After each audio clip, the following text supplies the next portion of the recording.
Hello. Happy Crimson Tuesday. Mousebus, just a Jeffy, good to see you. Yeah. She makes games. Welcome back too. Good to see you. I did this thing. I'm always finding new ways to mess up, and tonight it was. I did a sound check, so I record like a quick video to check the sound levels on my streams before I go live, and I did that before I ate dinner, quite a while ago now. And I was wondering when I came back to my computer why it was still running so hot.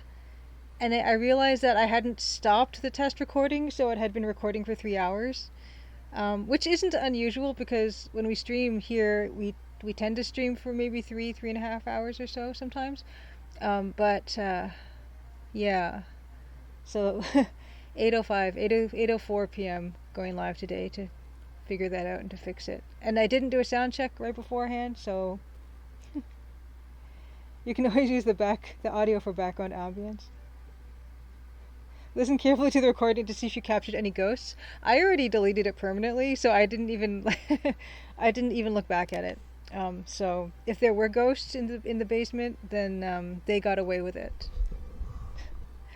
Yeah, today is a combo stream with Dan. We're going to be recording a new piece with Dan, a not looping track, and we'll talk more about that when we get to Dan, which should be about 9:30 tonight. Amberson, good to see you. Eden Waith, Artistic Ulysses. Hola, happy Tuesday. It's much more Tuesday for a Tuesday. Oh, that's right. Today is 22/2/22 or 2/22/22 or 22/02/2022. Furiheo, Evil Tentacle, good to see you. Yeah, I forgot about that. Today is Tuesday of month number 2 at 2022 Tuesday. So that's a lot of Tuesdays. Ultra Tuesday. Yes. Crimson Tuesday. Ambersy received your card. Awesome. I'm so glad. Yeah, today, thanks for reminding me, we are going to be showing last year's holiday card, the 2021 holiday card, which I sent out February 10th, 2022. They've been getting around to people, so I figure I can finally share it. I'll be tweeting about it probably tomorrow, the card and the animated gift that I made, so everyone else can see it. But I like the patrons who do the $5 tier to get theirs first every year, because that's the only thing they get, and I want to make sure it's special for them. Go on, Mansama, good to see you. Hello, happy Crimson Tuesday.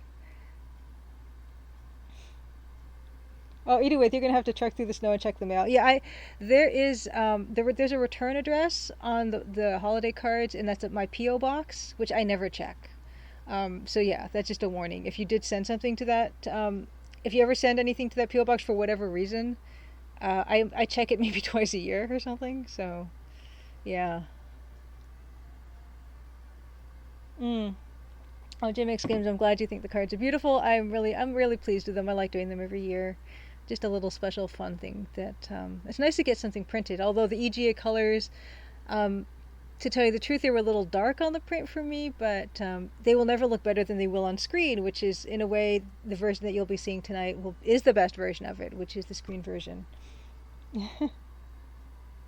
Deluxe Tech says, having had a sneak peek of the 2021 holiday card, I can confidently say I think it is the best one yet. Fantastic.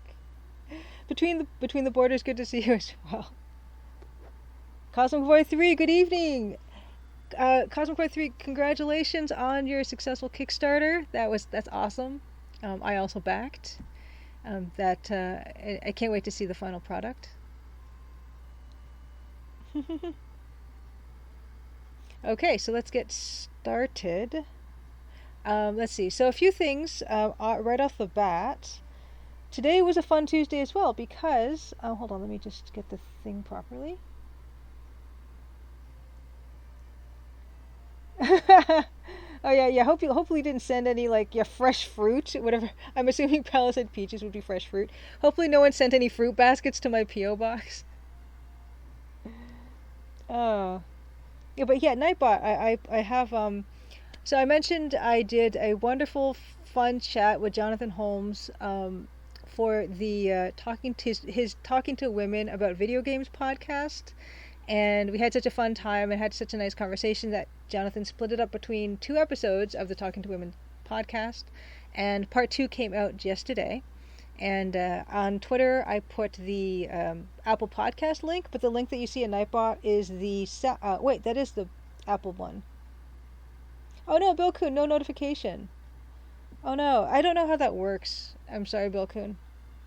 And also, speaking Bill Kuhn, that reminds me, I saw Lazy Game Review's latest video about going to Computer Reset again. And so I was wondering, I wonder if you were in any of the background shots that he had, anything like that.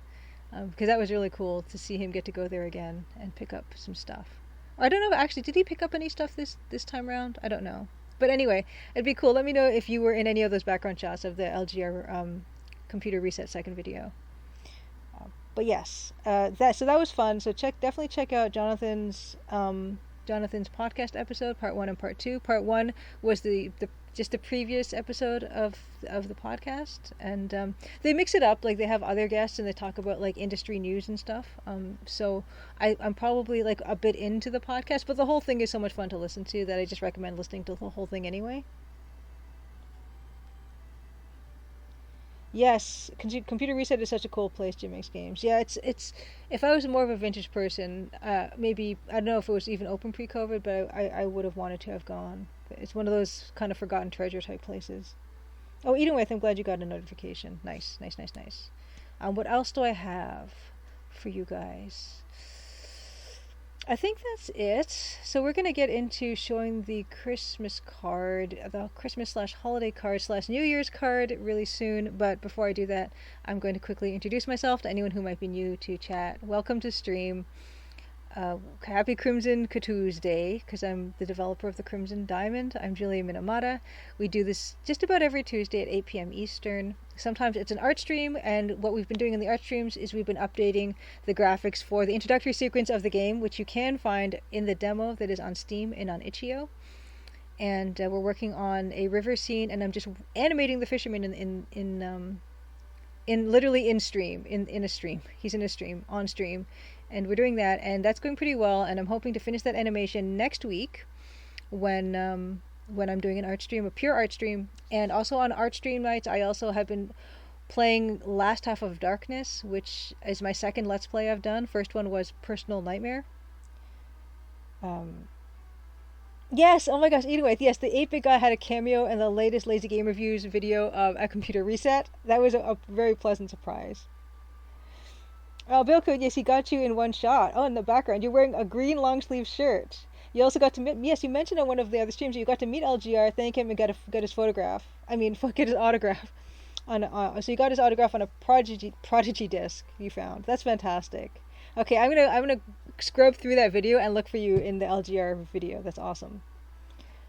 Yes. Oh, yes. So I was just interrupting myself again. Yeah, I am been making the Crimson Diamond. It's a mystery adventure game. I'm going to show the trailer really soon. I work on everything except for the music. And tonight is a combo stream, so Dan will be showing you the process of how he starts a track from beginning to end. We're starting something fresh this week, which is exciting, which is always exciting. And Dan is using a genuine Roland MT32 to do that. But yeah, everything else is like all my thing. So if you find any problems with the game, please let me know. There's feedback at thecrimsondiamond.com if you find any bugs. And there are still bugs, even in the demo after all these years, which is kind of horrifying. But good to find them. And yes, Deluxe Tux game progress updates. Chapter 5, yes, I am still working on Chapter 5. Of the 3 sections Chapter 5 is in, I am still working on the first one. I'm kind of testing it right now. I think after I test the first of 3 sections I need to generate some assets, so some inventory items and some background stuff has to get done. So I'll probably do that next, and kind of implement some stuff that I need to backwards implement. So that's kind of interesting because when that happens, and let's just, for example, this is not the real example, but for example, if there's an inventory item that the player needs in Chapter 5, I'll put it in, if I put it in one of the drawers, then it's going to be in the drawer in Chapter 1, because there's no reason not to have it there, that type of a thing. So I sometimes backwards add stuff in to subsequent later versions of the demo. So there's new music For sure will happen in the next demo because I managed to get the ragtime piece that Dan was working on the past couple streams into the latest version of the demo. Well, it's not out yet, but the one that I will be putting at some point.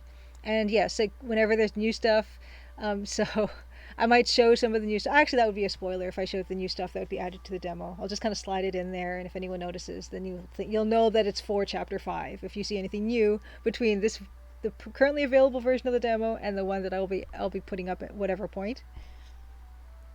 Oh, Slad Studio, good. I'm glad you got the card as well. The holiday card. And Bilkun, your holiday card as well. Okay, and Bilkun says computer reset, which is, if anyone doesn't know, Lazy Game Reviews on YouTube just made his second computer reset video. It is a store in Texas, like a massive warehouse / store that has a ton of vintage computers, like software, peripherals, everything. And they're going to be closing, Bilkun says, in 1.5 more months. And what they do is you can basically, it's to get in the door, you have to pay, I think, $150.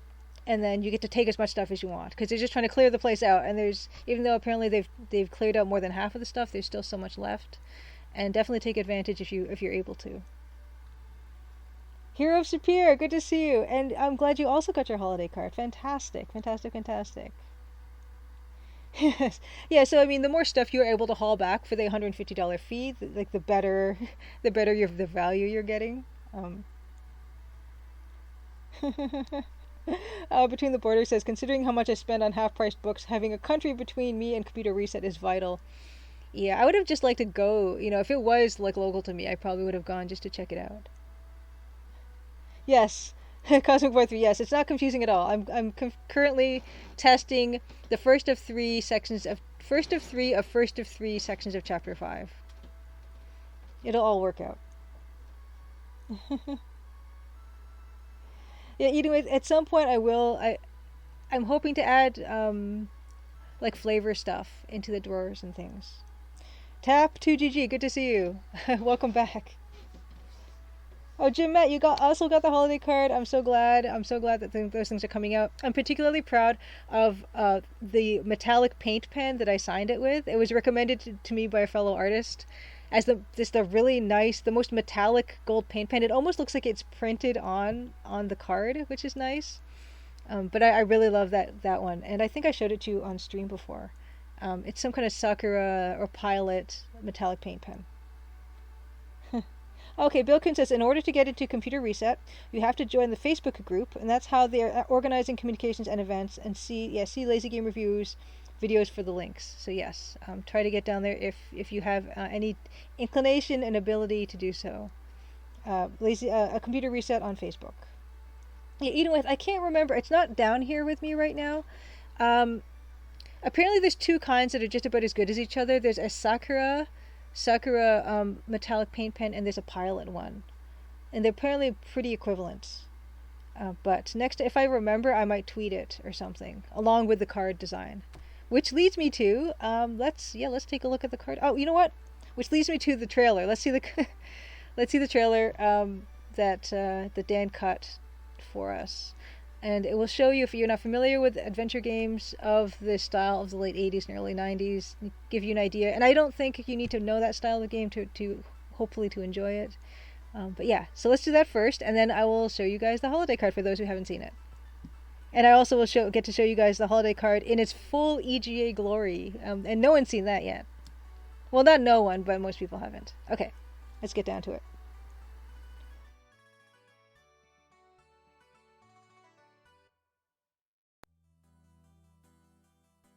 Crimson, Ontario was once a prosperous, lively mining town. But that was a long time ago. Now it's quiet, nearly deserted, and some folks aim to keep it that way. Nancy Maple is an aspiring mineralogist, assigned to follow the trail of a dazzling diamond. An intriguing cast of characters has converged under one roof, each meaning to get their own way. Or else. Will Nancy untangle the mysteries and machinations before it's too late? Will the sleepy town of Crimson shine once more? Find out in The Crimson Diamond, an upcoming adventure game by Julia Minamata. The Crimson Diamond demo is available on Steam and itch.io for Windows PC and Mac OS.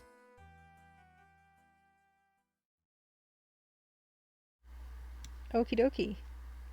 Yeah, there is no, there is no alternate holiday card in Glorious 4-color CGA. Before I switch to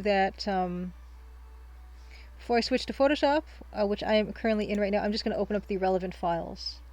So this one, and then let's see, and then I'll tell you when. I'll say when I switch, and then you can yell at me if you don't see it, but don't yell at me yet because I'm not there yet.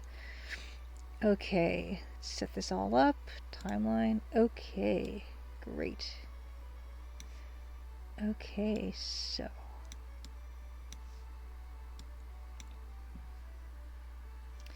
Okay, let's see. Control Alt is for Photoshop.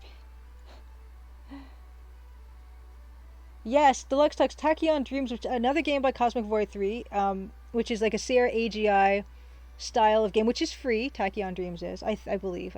I'm pretty sure Cosmic Void 3 Tachyon Dreams is free. Dame Karen, good to see you. Welcome to my stream. You want to move into the game house? I built it because I wanted to live in a house like that. So thank you. Okay, here we go. Yes, the freebie. Yes, Tachyon Dreams is the freebie Cosmic Void 3 made. Tachyon Cosmic Void 3 is also making a very recently kickstarted game called Blood Nova, which looks gorgeous. And let us move into, finally, I'm going to unveil the holiday card. Here we go. Yell at me if you don't see this. Inglorious EGA, as it was meant to be. And what I do is, for these, I try to give it that same period feel in terms of what the border is like.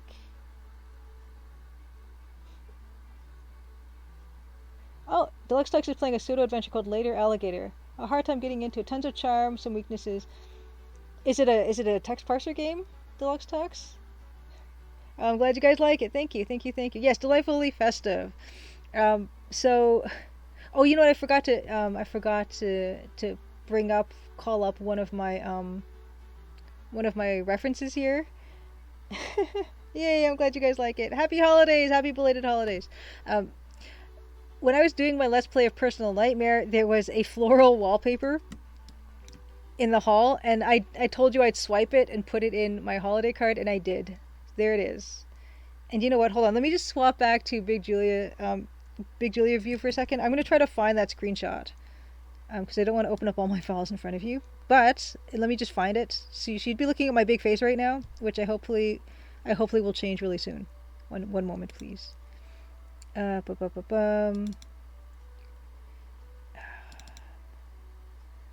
I was pretty pleased with my lifting of this. Is it this one? Oh no, or it could be the bathroom. Hold on. There's a couple. Okay, where do we? Okay, you know what? I think, yeah. Okay. I believe it was this one. Okay, I'm gonna switch back to Photoshop. Okay.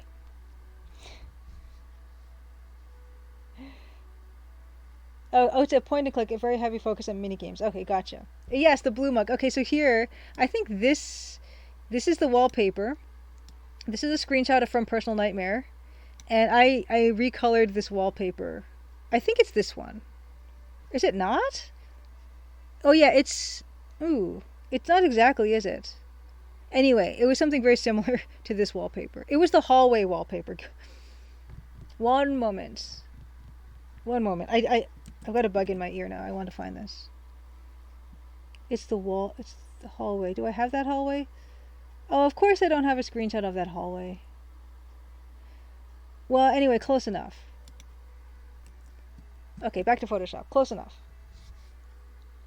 Yes, good. Okay, now you saw Big Julie not files for future secret projects. Gotcha, good. But yeah, so I mean, you can just imagine that this is a very similar wallpaper to what I actually ended up creating. And I also made like a shadow version of it for underneath the curtain and stuff.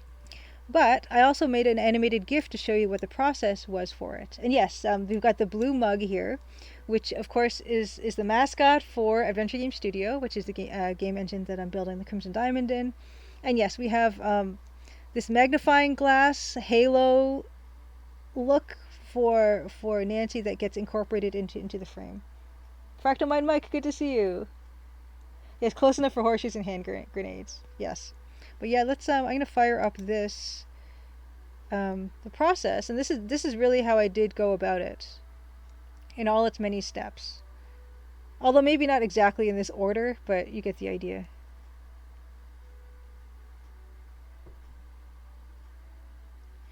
Yeah, the magnifying glass border I hand did before, but then I ended up using circle tools in Photoshop to make them perfect.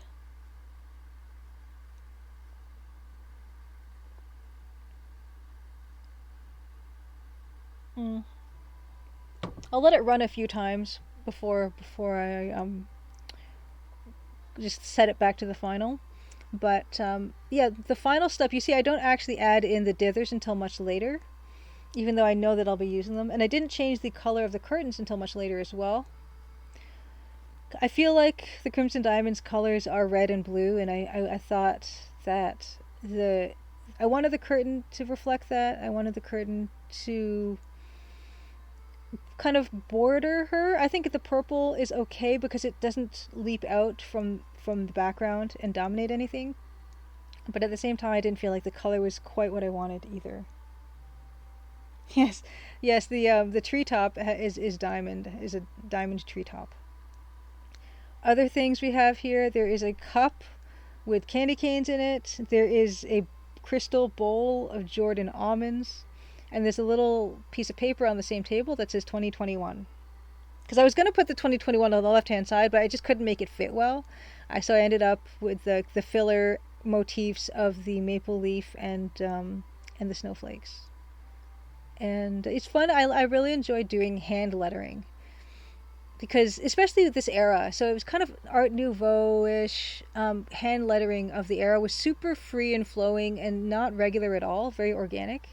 And I find that really appealing as someone who is just not that great at lettering overall.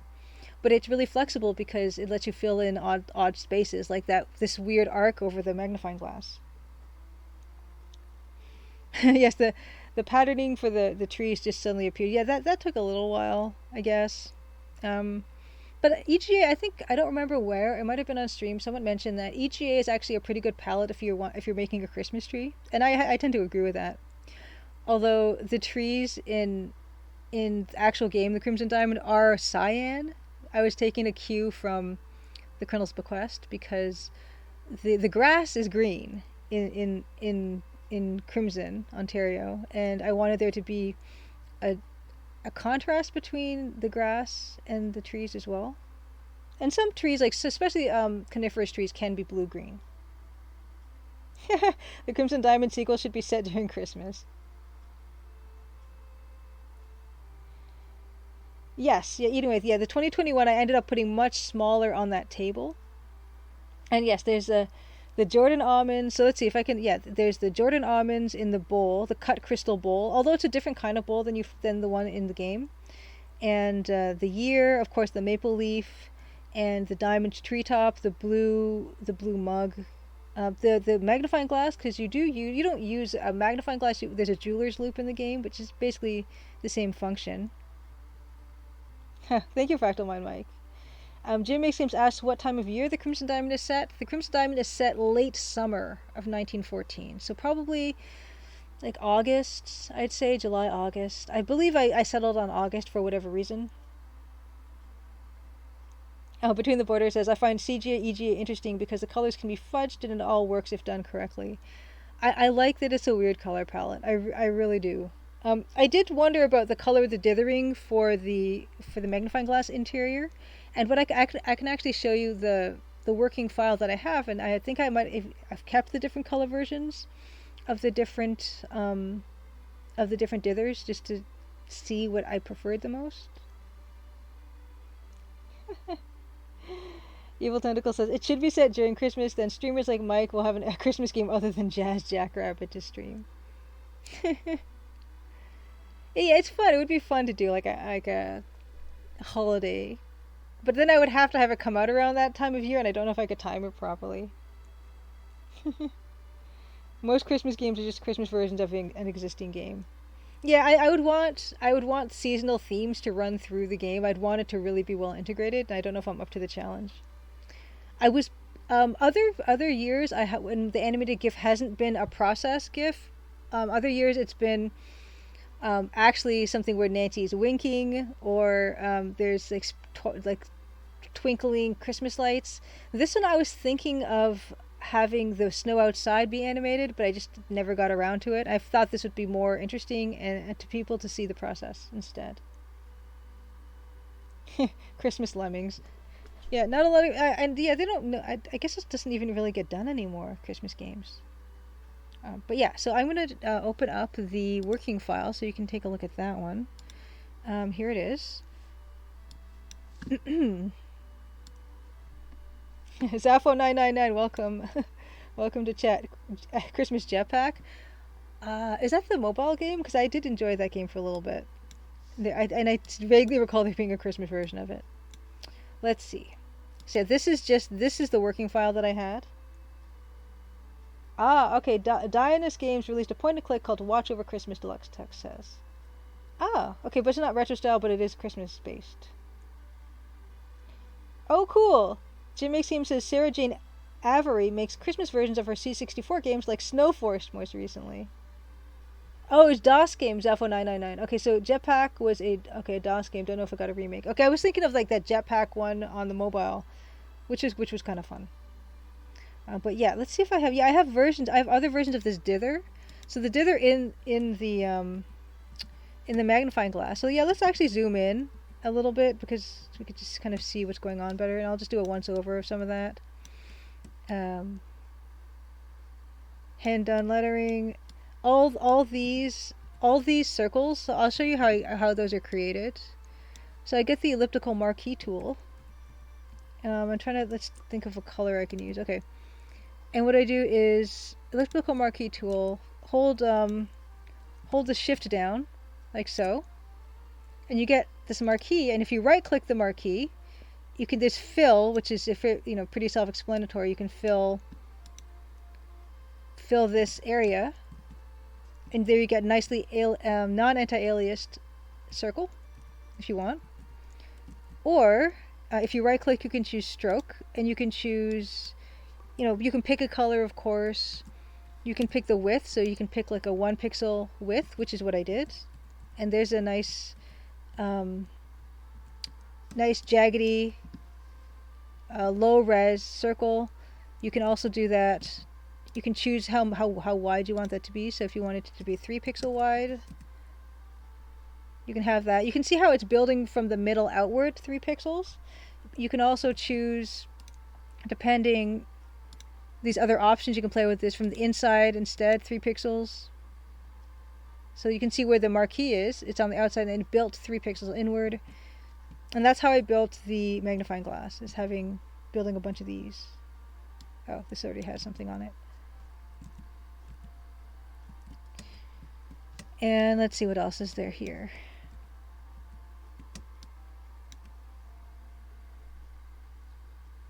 Oh. The Deluxe Tuck says both Darkside games have Christmas cases too. That's nice. I like knowing that.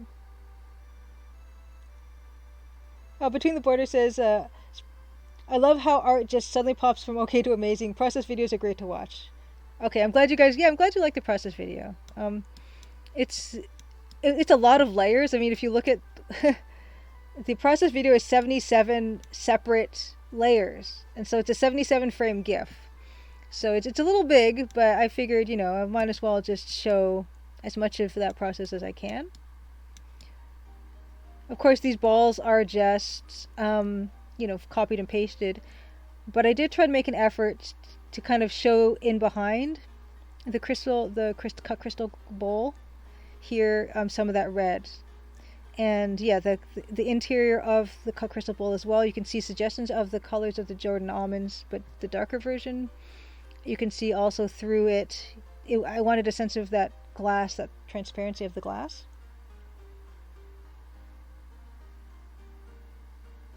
Jim Makes Game, see, that's something I wanted to point out. Jim Makes Game says, I'm always impressed with the shadows of the folds of material. It's mystifying to me how it is done, and it looks so good. That's one of my favorite tricks in limited palette and EGA as well. I wanted to point that out actually, which is these these shadows underneath these items. So that follows the same pattern as the wood grain of the table, but of course they're two different colors. They're the black and the gray. Dame Karen says, I played the Eyes of Ara Christmas cases. It was quite beautiful. That's nice to know there are more Christmas games out there than I thought. They're a fraction of the bulge. It makes you like that as well. I actually had now I'm just showing you stuff willy-nilly. You know what? Actually, I can't show that part, but there I did use a reference. So I found a reference on the internet for a cut crystal bowl, which I think is important, even at this low resolution. Maybe particularly at this low resolution. I think it's really important to have photo reference for stuff like this, so you can actually kind of make it look like it's the material that you want it to be. Because you think of any type of animation, whether it be 3D, whether it be 2D, high or low resolution, it doesn't matter. It's all about creating the illusion of like weight, the illusion of texture, the illusion of certain materials, and it's everything is made of the same materials, all just like light and pixels and zeros and ones. But how those things play against each other can give the impression of different materials, which is really cool.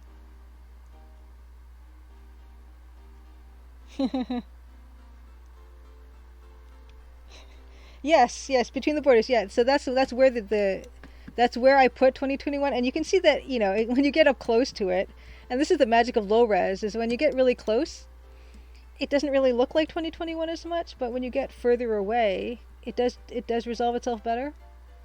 And yeah, I mentioned in the process video, if I just rewind it a bit, there was a part in this GIF where I was going to put 2021 here, but I just didn't like how it was fitting in that area.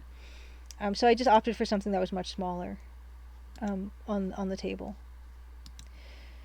What else can I show you? And so yeah, I mentioned the more of the continuation of the shadow. That under the window ledge you've got the shadow of the wallpaper, but darkened up, so the pattern does continue under there. I don't know if there's many more examples of that in here. Maybe not so much.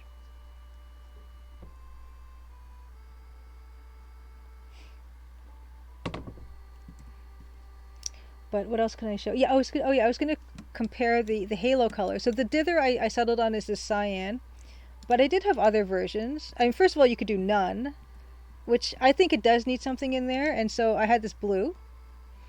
But I thought that the blue was too similar to what she's wearing, like the color of the dark blue of her shirt. So yeah, there was this one. I had other colors. So I had like white, and a lot of stuff really didn't seem to be working as well. And deciding on what color the shadows were going to be in other parts, and whether there was going to be shadow here to dither this back with the black to make sure that it stood out. I think. Oh no, I don't have any other versions of that were up to date. Right. And just the smoke as well. The smoke in the. Oh yeah, this is another area where there is that idea of the darker color is the smoke coming out, the steam coming out of the hot cocoa or the coffee or whatever she's drinking. When it's below the lip of the mug, it's more shaded too. And what else can I show? Fixed container. Just adding more detail to stuff, fixing wall. Yeah, the walls went through a bunch of different colors actually. But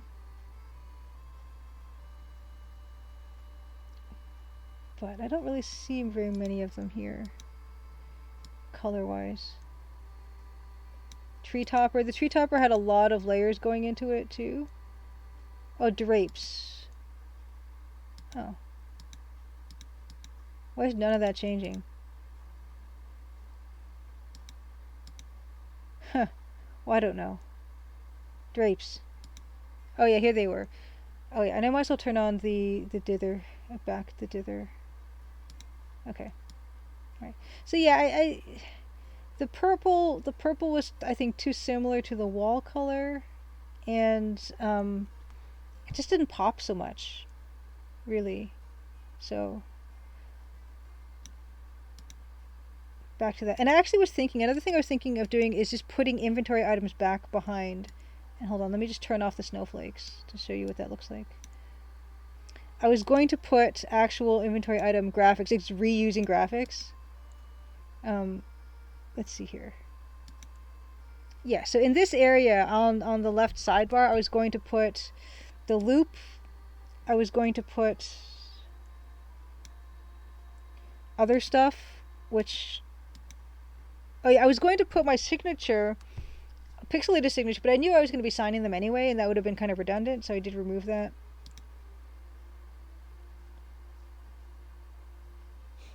Oh, Dame Karen, I'm glad you like the steam off the cocoa.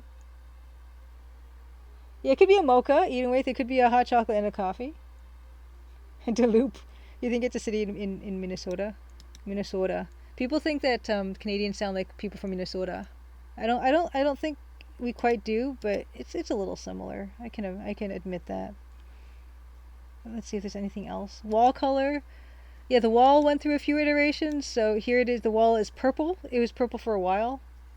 But again, I think the colors of the Crimson Diamond are that red and blue, so I think that's why I stuck with the red and blue.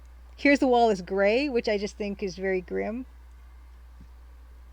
Cocoa is even better. The cocoa, I guess, would be more holiday-like. Yeah, I leaned into the Minnesota. I could say Minnesota like I would regularly say it, but it's almost impossible for me to resist saying Minnesota. Minnesota. I really like Fargo. The movie Fargo is awesome, and the first season of the TV show was good. I really liked it too. But yeah, gray is not good. What's great about EGA, and one of the things I appreciate the most, is there's only so many colors I could choose between, so I can't be too too indecisive.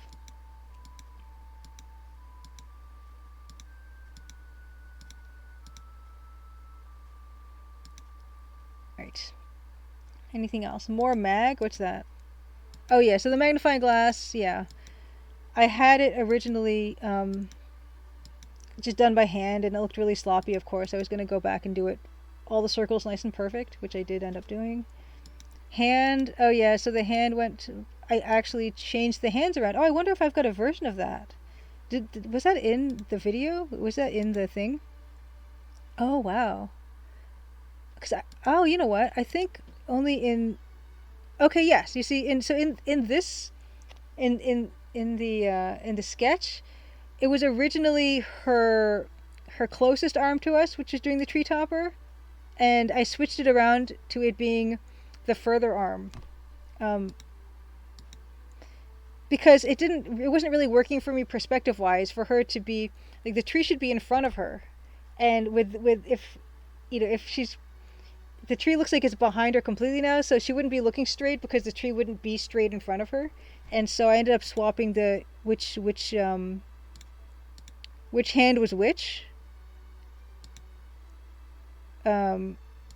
So yeah, actually it's actually really almost like a magic trick.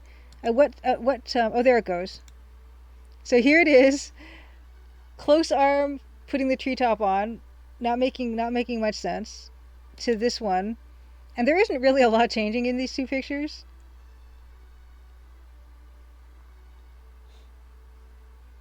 Yes, Dame Karen, there is definitely something similar about Minnesotan and Canadian accents, especially when compared to other American accents. Yeah, and especially that there's a Northern Ontario accent that's kind of quite similar. I have to say.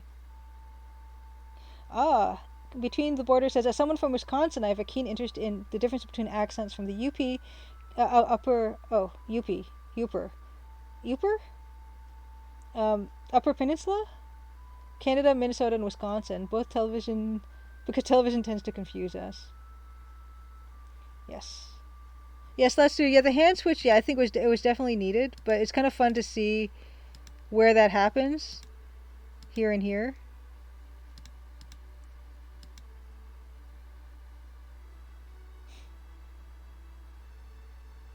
Okay, yeah. So there's definitely like yeah, in Wisconsin and well, Minnesota I think was Scandinavian influences, and in Wisconsin Finnish influences. But yeah, that's where that happened. What else do I have to show for it? Drapes, paper. Oh yeah, the paper thing. Blue, the balls, the Christmas balls, which are mostly on their own layer. Yeah. And the hand. But yeah, I think. Oh, here's the almond dish on its complete own layer here. Almonds in. So I did render a version where it was not see-through, and so that's what it kind of looked like. That's at the start, I suppose. Um, but the almonds in, doing that, so kind of preserving some of the cut crystal pattern, but at the same time, having to add a little bit in there. So that's what that is.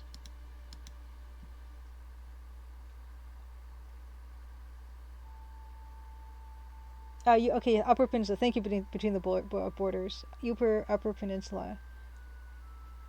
And yes, Eating says central northern U.S. has a strong Scandinavian influence. Apparently, Minnesotans have Norwegian culinary delights like lefski and lutefisk. Ha. Huh. Yeah, it is kind of amazing to think about all this stuff.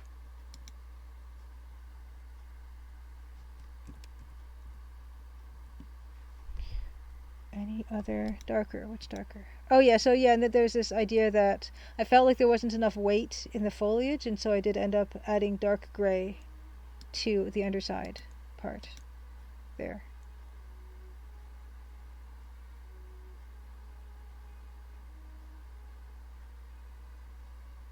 Ah, interesting. Hudson knows a lot of Swedes moved to America during a famine at one point, and most of the ones who didn't move back later ended up around Minnesota. Ah, and even with your father-in-law is from Wisconsin, he has Czech heritage. Oh yes, lutefisk, like a jellied rotten fish. That's apparently the which I think yeah, it's famous for its stinkiness. I think. Sidebar bar, sidebar bar. Eh. Anyway, and I'll just show this one a few more times. I'll let it cycle through a few more times. Let's see, it's 8:46. Let me just check my messages to see about Dan's ETA. Dan not around yet. Okay, between the borders, you're from a heavily German area. Oh, and they came because of the forest. Interesting. Oh yeah, yeah. Every culture has a you who came up with that idea for food. Yeah, and like there's a lot of stinky foods that are delicious, like cheeses and things.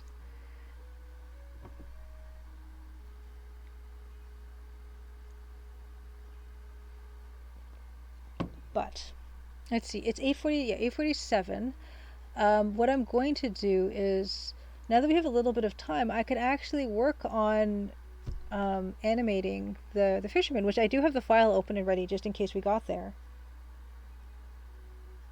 And is there anything else I can mention, really?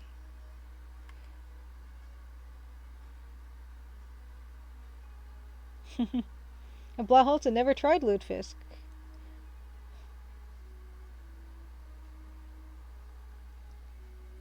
But yeah, I will. Yeah, I'm gonna show this one on Twitter. Although I got to make sure that it's the proper dimensions because Twitter will downsample stuff badly. So I have to remember to blow this up. That. Although, I guess I don't know. I guess what I can do for those who haven't seen them before, hold on. I'm gonna switch to Big Julia head view, and then I'm gonna open up some other holiday stuff to show you guys, just in case you haven't seen it before. Because those are kind of fun to see. They can be. And then we will move on.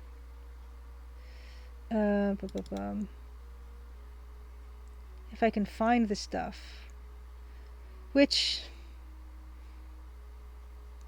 is even odds that I will, but I'll try. So one moment please while I dig through all my stuff. Whoops. And you should just be seeing my face again. Uh, it's Holly 1. I don't think it'd be Holly 1. Oops. Okay, that's last year's. You know, I should be a little bit better organized. Huh. Holly. Name. And then we will move on to... Oh my gosh, everything's really slow. Then we'll move on to what Dan has in store for us. Oh, one moment. Holly... Probably Holly 14 would be the one. Please. Yes, close enough. Okay, so that one I have to show. Okay, and then let me just find, maybe there's one more I want to show. The last 3 years or so were pretty good. I've done this like 3 or 4 times, I think. What is this? No, huh, okay. That's kind of funny. Yeah, give me a second. Quick, just digging stuff up. Sparkles. No, okay. One more. Patience, please. It's very sad that I'm not better organized. Okay. This one. And this one.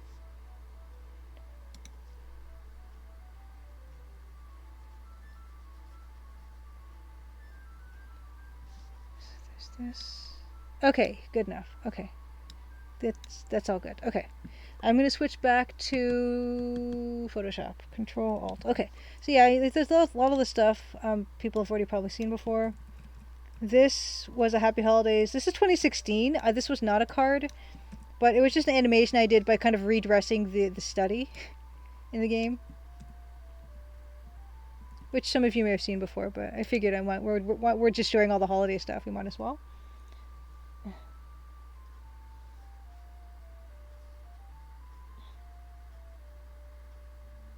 Oh, deep dish pizza. I'm not a big fan of deep dish pizza myself. Hey, Sir Biddle, good to see you. Dame Karen, you like this? I'm glad. This Santa feet. So this one I actually did animate the snow falling outside. There's some twinklies happening. The Santa, there's milk and a letter to Santa, stockings, tree, and cookies and stuff. But yeah, so that was my first kind of holiday thing. Although it was only really... I don't even know if I showed this on social media or whatever I was doing with it. But anyway, so that's that one. And then so this was 2019. This one, so this was the sketch for it, and then here was the final. Gooseegg PT, good to see you. Welcome back. You love your Santa extra crispy.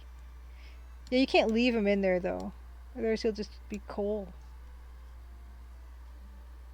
Jim makes games. Have a wonderful night. Happy Crimson Tuesday. Yeah, I like the 2019 one, Hudson, as well. So this is the one where I had the Christmas lights all, like, Christmas balls were actually different colors. The Christmas lights were colors.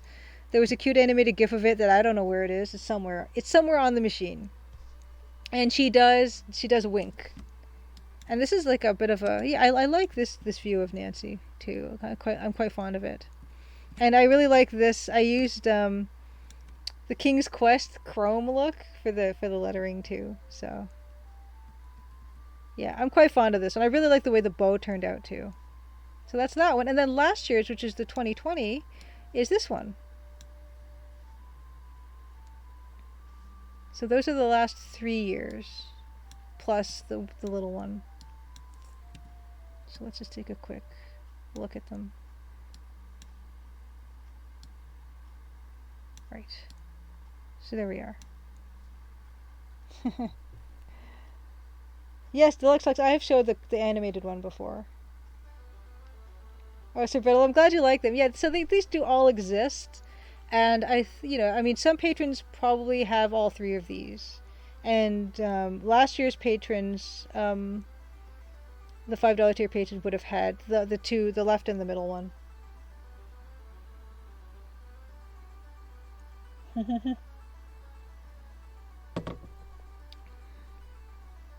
Yeah, I have no idea what I'm going to do next year for it. I have a lot of time to think about it though, considering I sent the last one out in in February. Okay. So other fun things I want to point out for this one here, the last holiday one, 2020, was there's a powder compact in the game, which is what this shape is actually. So the snow here is the powder compact. You can actually obtain in the demo version of the game, although you don't really have reason to use it at that point. But there it is. And of course there is a Hudson's Bay wool blanket, which this is a very Canadian motif.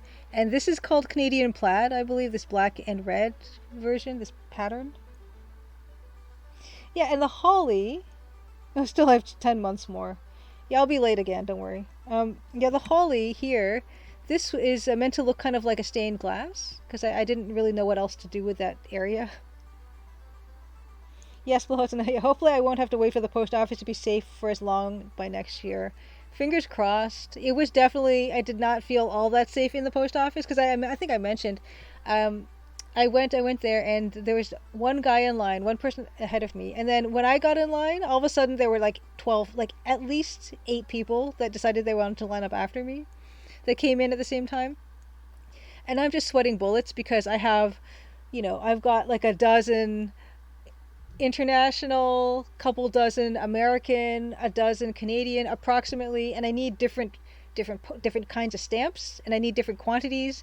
And for the international ones, they were overweight, so I had to get her to print off special mailing labels for those ones. And then I needed airmail stickers on the international ones and the American ones, and so I had to she had to give me airmail stickers. Then she didn't give me enough airmail stickers. And by the time I was done, was just completely like just sweaty, sweaty and not wanting and uncomfortable and not wanting to be there because people were standing beside me. I was not in line the whole that I kind of went off to my own place on the counter. There's like a little counter area where you can stick stamps and stuff while other people are getting taken care of. But other people would get too close to me and stand, and this woman was talking to like literally beside me on her phone, and she didn't really need to be there because she wasn't doing anything. All that fun stuff. so I'm glad I don't need to go for a while. And yes, ditto for the post office that has my post office box, because I didn't actually go to the post office with my post office box to make that mailing. I went to a different post office, the one that was closer to my house.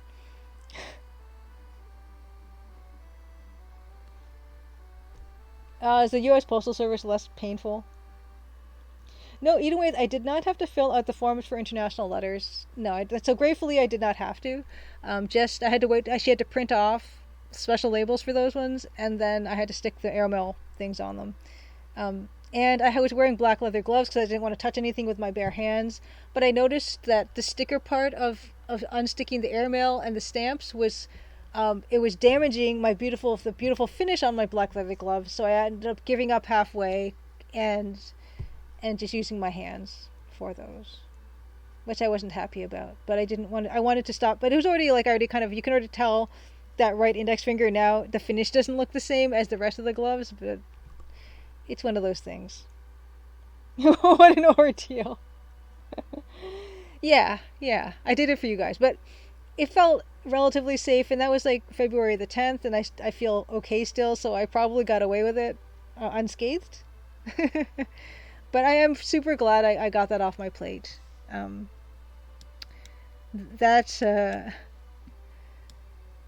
yeah, and I really apologize for the delay, but yeah, the Omicron stuff seems to be in decline now, although it's still 3 to 5 times worse than it was when they locked down in the first place. Let's just never mind that. But they're opening stuff up again, etc. Not talking about that though.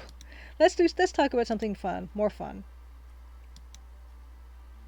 Yeah, safety first, health first. Yeah, I've been super careful. I'm luckily, like, knock on wood, and I'm actually gonna knock on some really nice wood. This beautiful thing, Anna CGG.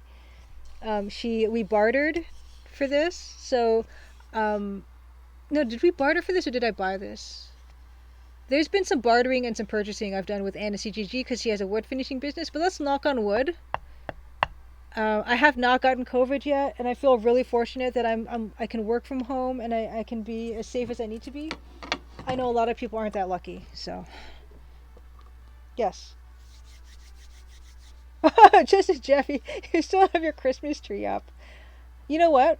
No other reason than laziness, but also it's got to be a bit cheery. Like, it's a cheerful, colorful thing to have in the house, I think. Oh no, you wanted to get, yeah, the coaster, you want to get the coaster airmail deluxe deluxe? Aw. They don't send coaster cost. Oh, that's too bad. Yeah, Apple II games, that's too bad they weren't able to make full use of the palette.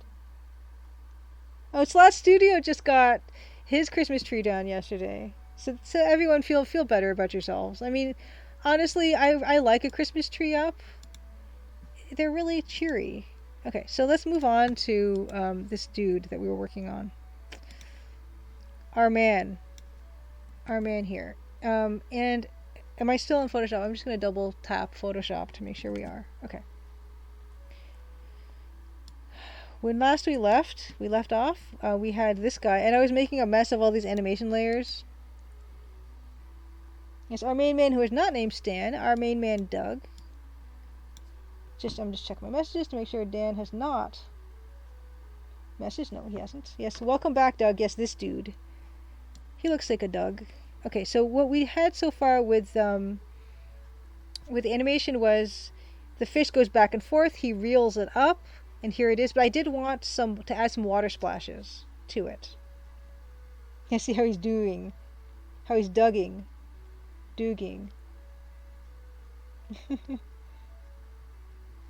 Yes, he's been holding the fish up for a while. But yes, so let's just see where we were. The fish is up, but while the fish is up, what we're gonna do is, yeah, I'm glad I named these. So here he is reeling up 1, 2, 3, 4, 5, 6, 7.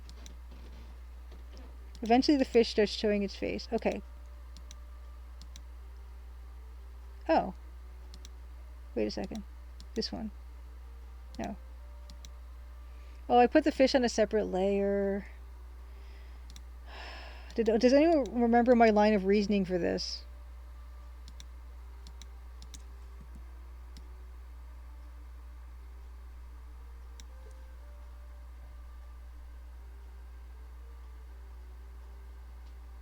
Ah yes, Hudson is dipped his toe into Adventure Game Studio. A little trailer showing off a game that he's working on. And it looks wonderful. It looks very, very adorable. So yes. Hudson, if you want to throw in a link to the trailer, please do.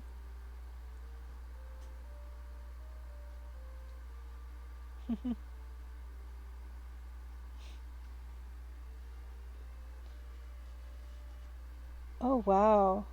So between the borders says, "Oh, I get so much joy from looking at all the things they did to make Wasteland run on systems like Apple II. When you use a mathematically ideal form of compression and then making it better, you know you're going to have a good time." Oh, that's wonderful. I remember I panicked a bit when I started playing. I played a bit of the first Wasteland when they did like a re-release of it or something, and I panicked because for some reason the default is a weird filter on it that makes it look bizarre and not pixel perfect. But it was only an option that you could toggle off, I think, and you can actually play it as it was originally displayed. But I don't know why they had that weird filter thing where it all looked kind of it all looked like smudged and weird and vectory. But anyway, I'm just grateful that that was only an option, but I just wish it wasn't the default. Yes, the ugly smoothing, yeah, between the borders. Yeah, I'm glad you know what I mean by that. Oh, good. Yeah. So Blahosa has dropped a link, a Twitter link on his game trailer for his Adventure Game Studio game, which really looks like a lot of fun. So I think when the fish starts poking his head, I don't think there's going to be a lot of splashing, so we're going to leave that. At this one, I think the fish would start splashing because his fin is now up. But I don't know. I don't know what Oh, you know what? I know what happened. I know what I just did. I messed up. Give me a second. Because the water does move at the same time as the guy. And I don't know how I'm going to keep track of that. It's going to be a nightmare. Okay. I was not smart about some of this. Because this one, okay, yeah, I know why. Isn't it fun going back to something and remembering what the heck you did? Okay, so this is like this because the water is running still. And this obviously matches up with one of these waters. Yes, so it welcome back. Okay, so that's that. So I don't actually need to touch that. Okay. So is that the fish that we wanted to... Yeah, so that's not the fish we wanted to... Okay, so we wanted to add a bit of a splash to this fish frame. And maybe, you know, maybe even... Do we want to be so ambitious as to actually... We need to have the fish fin moving. So we'll do that. Okay. Fair enough. Don't shy away from a little bit of extra work.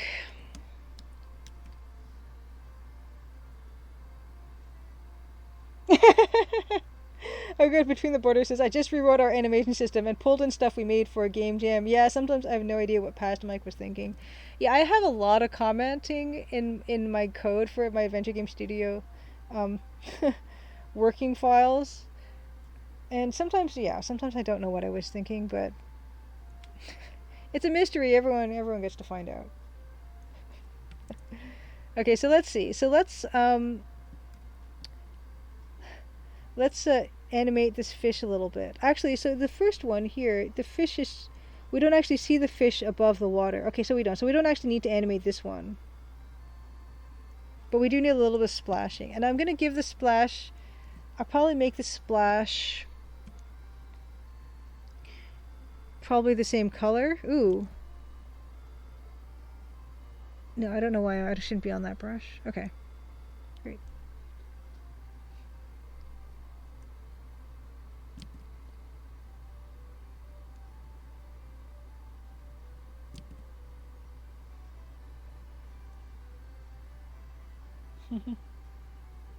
Yeah, at least there were some comments on coding. Slash Studio says, I had similar experience coming back to a script I hadn't worked on in a year and trying to backwards engineer by terribly commented code. Yeah, I do. I comment. I do a lot of that stuff. So I think I do okay usually with what the heck I was thinking, but you know.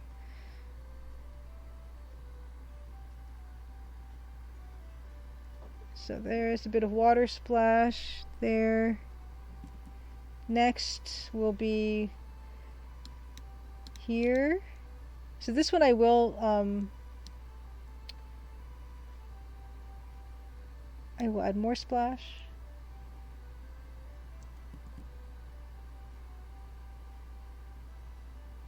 But Hudson said, I do like that Apple II things seem to be able to use subpixel rendering for fonts. This subpixel rendering, like, yeah, that's the thing that I never really... I don't really quite understand it, but I think it's like the in-betweeny thing to make it, to kind of give the illusion of more.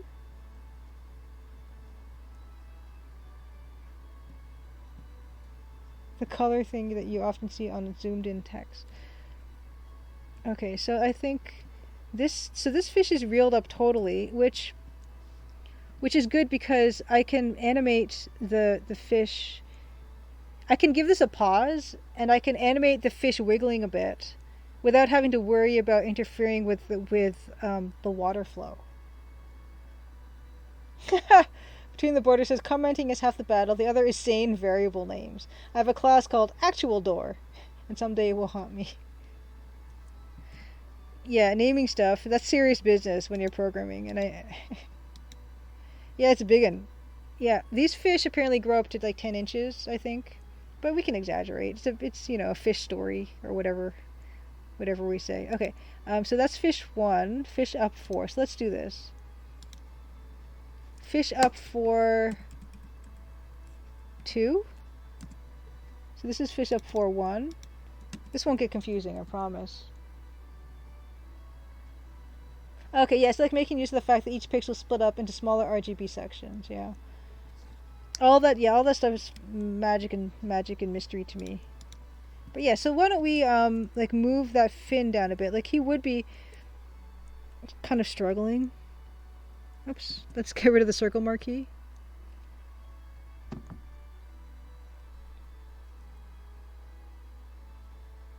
Oh wow. Yeah, so it actually does figure into when people play games too. I didn't thought of that. Oh. Yeah, so that should have done something. I think oh, I think it just the oh, I have to select it. Okay.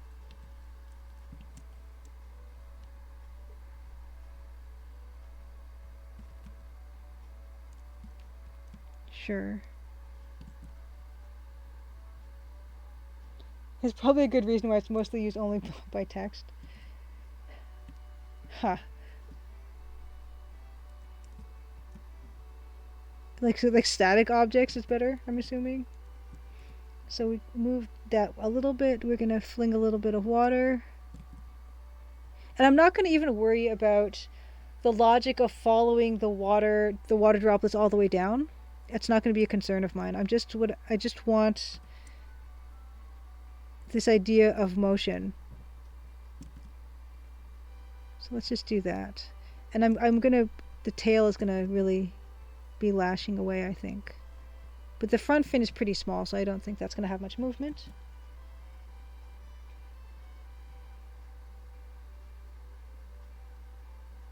Ah, between the borders, says sub-pixel animation is a dying art. Super Metroid and Metal Slug were masterpieces, but these days pixel density is so high it barely makes sense. Hmm.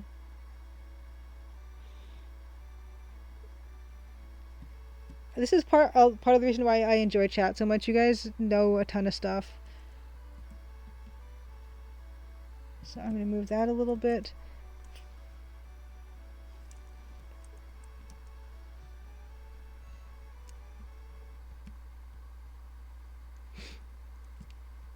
Let's move this here.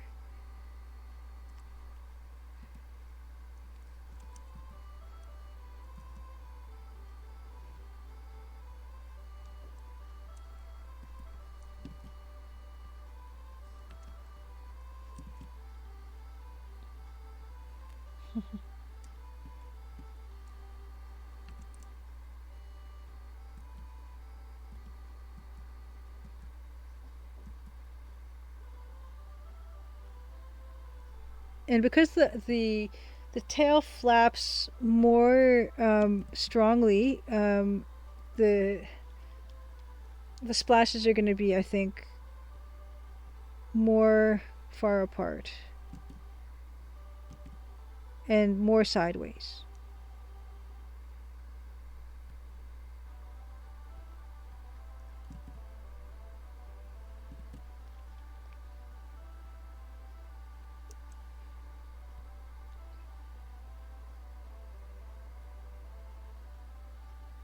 And it would be actually nice to give a sense of movement, even though I won't be really showing that they're moving, but just to swap out a couple of these pixels, I think. Just to give the illusion that there is movement in that area, even though there really isn't. Actually, do that.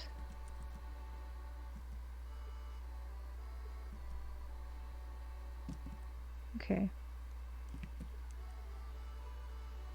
As we gave in the last example with the fisherman gif where he's reeling up the fish. The line here, I gave the line of the fishing line, the light and the dark cyan, and I kind of cycled through them randomly, and just that the motion of it gives this illusion that there's movement happening. So that's what the same principle I'm going to apply to this fish, where his fin is moving a bit. So let's just change some of these pixels out, and with any luck, it is going to give this idea that there's movement, just because it's moving, but not really doing anything meaningful.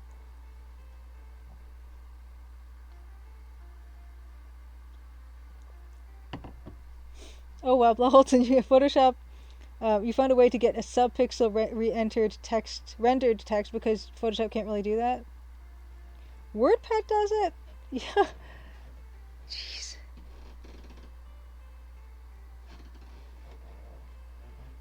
And this gonna also, yeah, change that a little bit.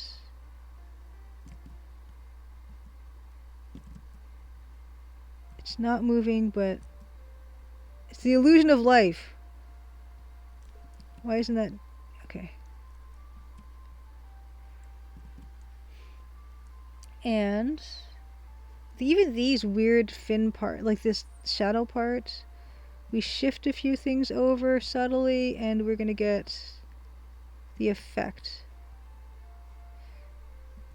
that something's happening when nothing is happening. Okay. Oh, Edith, I'm glad. Yeah, you like the trick. It's like I love low res stuff partly for this reason. So here it is, the fish, and actually, he would be swaying a bit too. I think at this point, yeah. I think he would be swaying. I hope, you know what, I've already been saving over the old thing, but you know, I've got a couple copies of this saved in 2 different places, so if I feel like I've completely messed something up, I can always revert back.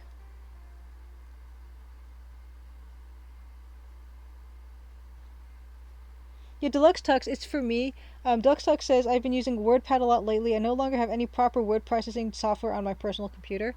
Yeah, that's been a bit of an adjustment for me. I'm using Google Docs now for word processing, and it's been a bit of a hard time for me to mentally adjust, but there's really no reason not to use it. It's got enough features for what I want, and it just everything backs up to the cloud, and everything saves dynamically and instantly, and it's quite lovely actually. And if I want to review a document, it's on my phone. So yeah, that's hard for us people who grew up with those old-timey word processors to get past them, but I'm glad to. This whole idea of a cloud desktop or whatever, because I actually find myself using Google Sheets as well instead of Excel.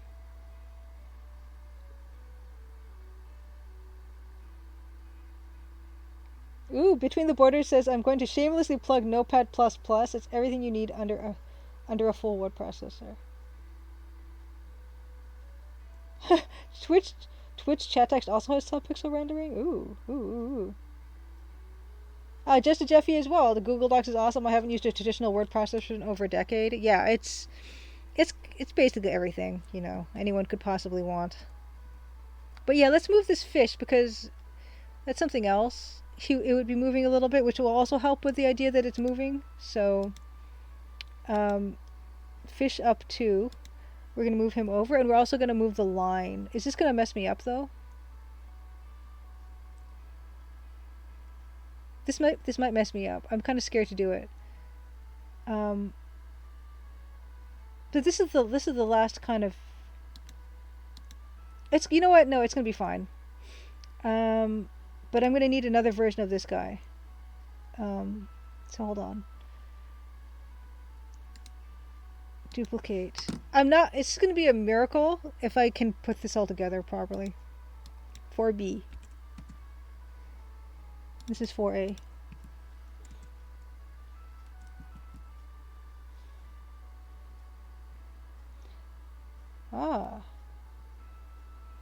Dame Karen uses OpenOffice or Office Libre. Yeah, I installed OpenOffice on one of my machines at some point. I never ended up using it. But I guess because with Google, it just kind of seamlessly integrates with my, Gmail and everything else, that it was much easier of a transition for me. But yeah, I've heard really great things about OpenOffice, too.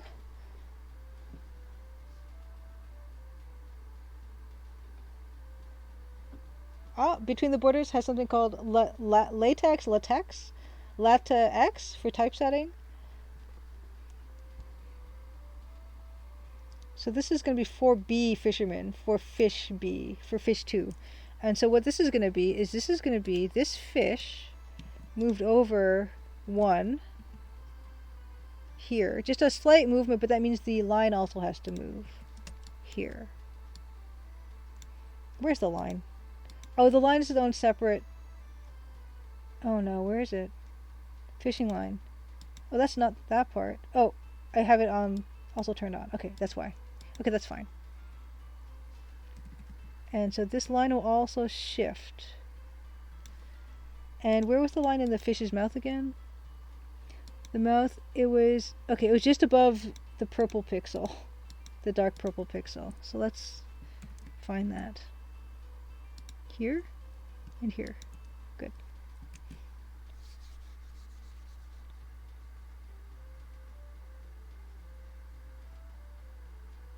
Okay, between the borders, you tried Open Office, but you needed better citation support, so you still use Word 2013. Yeah, I was using Word 2013 for a long time. I think it was 2013. But yeah, I don't need anything fancy. I don't need anything beyond just a very bare bones word processor. So I never got around to changing it. Hey, Idiocracy, welcome back to chat. Um, Idiocracy asks, Julie, would you describe yourself as being a procrastinator? If so, have you adopted any teachings or techniques to reduce the effect of procrastination in your life? Or would you say that working consistently at a task is a strength of yours? That's a really good question. Idiocracy, I really love your questions. You have really wonderful questions. Um, Honestly, for me, and I've had people ask me this a bit about me being whether I am a procrastinator or not. And honestly, I'll say that I'm not. I'm not really a procrastinator, and the one of the reasons for that I think is that I can't really relax or enjoy myself if I feel like I'm letting something like not doing something that I should be doing. There's this like real strong sense of responsibility that's in me all the time, and obligation, and yeah, if I'm not, then I find it difficult to relax and enjoy myself if I feel like I'm shirking something or other. And it kind of makes me anxious to have that feeling that I'm not doing something. So it's almost like it's not enjoyable to procrastinate for me, so I don't. Because I going back to school days, I was one of those kids that I would take a test, and you'd have a certain amount of time for a test in school, and I would do the test, and then I would probably get it done pretty quick, but I would go over it again and again and again and again, checking all my answers until time was up. Like I'd never left an exam or a test early, never, because I would always just use up every available bit of time to make sure that my answers were as good as possible, and that I hadn't made a mistake in transcribing an answer, or just to improve if it's an essay to fix up the essay and make it a little bit better. And I kind of that's just how I like that's how I am is I don't want to have this feeling where I'm kind of not taking full advantage of the time. But of course, I do relax and I do other stuff. Although I don't really make enough time for that, to be honest with you. I've started to try to make more time to read books and stuff, and I'm really proud that I'm actually slowly getting through some books, because I realize that if I don't make any progress with that, then I'm just never going to finish any book ever again in the rest of my life. But yeah, it's a matter of my personality is I can't just say, oh, I'll put that off and I can go enjoy myself. It's because I literally can't enjoy myself if I feel like I've put something off. Oh, Between the Borders says latex is basically programming a document. It's one of those things that only makes sense if you're making a table of contents and figures and. Gotcha. Celeste Studio says, I think Julie is high on conscientiousness. Yes, that you are absolutely correct. Probably to my detriment, because like I said, I don't find myself carving out enough time to like play games. I haven't played a computer game in a long time. Although I did load up Inspector Waffles like 3 or 4 days ago, and I played a little bit of that. And I'm trying to get better at like playing games, reading books, watching stuff. If I'm just on my own, I will not watch anything. I will watch stuff, but it's only stuff I can listen to and half watch while I'm working. Yeah, I don't carve enough time for myself probably out, but I never feel like I do have enough time for anything. So that's kind of it's difficult, especially if you kind of make your own schedule to kind of find those boundaries, and I'm still navigating that. Eating with you still have something like Office 2011 for Mac. You found it does not work on your Mac since it was 32-bit instead of apps. Oh wow, Microsoft did start selling Office on non-subscription again. Interesting. I didn't know that, Eating Waith. But I'm happy enough with my Google Docs and my Google Sheets. Google Sheets. I said that weird. Google. Dan is ready. Sweet. Give me a second here. Um. So. Awesome. So Dan is ready, you guys. So that's exciting. So we're going to leave this for now. We only made a little bit of progress on this, but that's okay, because I wasn't actually thinking that we'd even touch it at all. But, actually, what happened to that fish line? Did it shift? Did I press something and let that shift? What happened? Why is that not attached to the line? Oh, whoops, I put it on the wrong layer. That's what happened.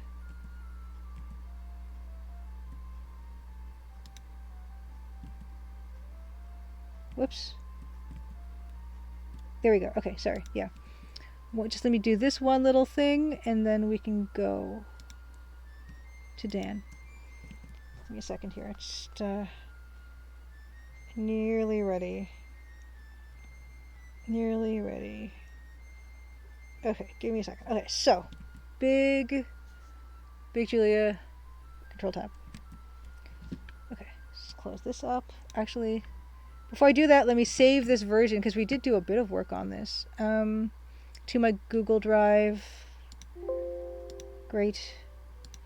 And also, also to my desktop, just for safety. Yes. Okay. Great. Okay. And yes, Idiocracy, I will get to your other question. I will catch up on chat. I'm just going to get set up with Dan. One moment. Okay, cool. Okay, so actually, I got to catch up on chat before I raid. Give me a second. Okay. Edwin says, I get that, but the only time it feels like I can relax is probably for a few hours after releasing a project, then on to the next thing. I think Idiocracy says that's a really good answer on procrastination. Thank you. Also, a really good strategy of using all your available time on tasks. That's just the kind of kid I was. That's my personality. I think it's for the best that I don't mind that about myself, although I do find that it can lead to me not like reading stuff, not playing stuff, not doing other stuff too much. Oh, Bill, you took your college exams the exact same way. I'm glad I'm not alone. Idiocracy says, what books are you reading lately or have finished recently? What do you think of them? Yeah, I'm going to quickly answer this because I'm Dan is on deck. Right now I'm reading a book called Turning Point, and it's a collection of essays and letters and like little speeches that Hayao Miyazaki of Studio Ghibli made from anywhere between I think the 80s and 90s and up until like 1994. And then there's a second part, which is his career from 1994 onwards. And so he writes all these essays about how to be an animator, how to be a creative person, a bit about his life, and a bit about Japan and his creative philosophies, other creative people he admires, other people creative that he doesn't admire so much.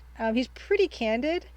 And so that's the book I'm reading right now. It's got a really awesome color section in the middle that has some beautiful watercolor like manga that he had done in the 80s sometime about like the history of in-flight food, which was I wasn't even expecting that section, so that was a real pleasant surprise. But it's a treasure trove for me because it's stuff that was translated specifically for this. Idiocracy, thanks for the sub. That's awesome. Yeah. So the book is a really good insight to like Hayao Miyazaki as a creative person, as just a person, and how he sees things in the world. So that's what I'm reading right now. I'm halfway through that. And then I also have the second book. So it's the book from 1994 onward until maybe sometime in the 2000s. And what else? That's what I'm reading. And what... Okay. Okay, you can't half watch stuff anymore, Deluxe Text. Yeah, I haven't watched any shows, but just like podcasts and stuff like that, or like live streams. Between the Borders, you had to change yourself to watch Dune. Oh, Dan, you're not ready. No, Dan's fine. Dan the band. Yeah, Dan just recently, just at the end, like thanks to you guys told him that Dan the band was available as a Twitch name now, so he grabbed it, which is wonderful. Oh, eating with you mindlessly noodle on your guitar at the same time. That's also nice. I like focusing on something and just totally taking that in, but I don't just allow myself to do it a lot of the time. Yes, Dan shortened his name and his streams will also be shorter. And yes, Goemon-sama, I saw that on Twitter. Yeah, one of Hayao Miyazaki's manga, so his Earthsea manga, is getting a translation, which is super exciting. Yeah, Idiocracy. We're not ending. What we're doing is we're going to be rating Dan the Band's stream. So the rest of this night will be on Dan the Band's channel. I'm going to be there still, but just on his channel. So we're going to be rating Dan right now, and we're going to be. When we get over to that, I will. Yeah, Crimson Tuesday continues. Never fear. Yes. So we're going to continue all of this when we raid Dan the Band. And I'll explain what we're going to be doing next. We're going to be starting a track from scratch, which is always super exciting. Holy Idiocracy! Whoa! Oh my goodness! Wow!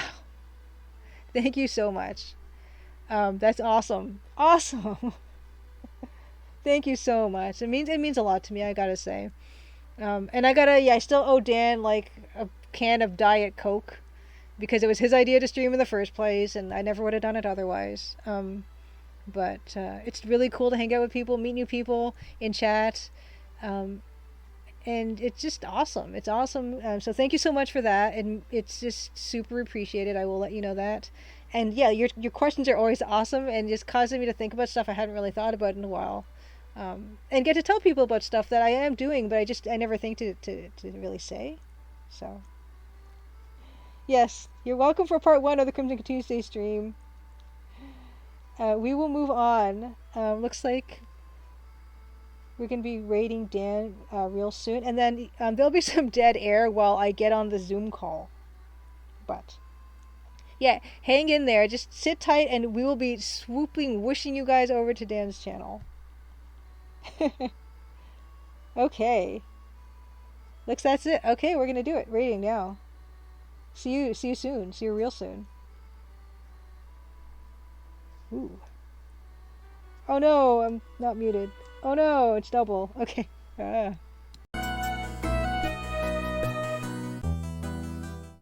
If it's all good, here we are. Welcome Here we are. everybody to another music Crimson Tuesday, or second Yay. half of the stream, whatever you want to call it. What's up, everybody? Hopefully you can hear me. Hopefully you can hear Julia. We Yes, have a hopefully you stream. can Okay, hear. good. That's a Good. good thing.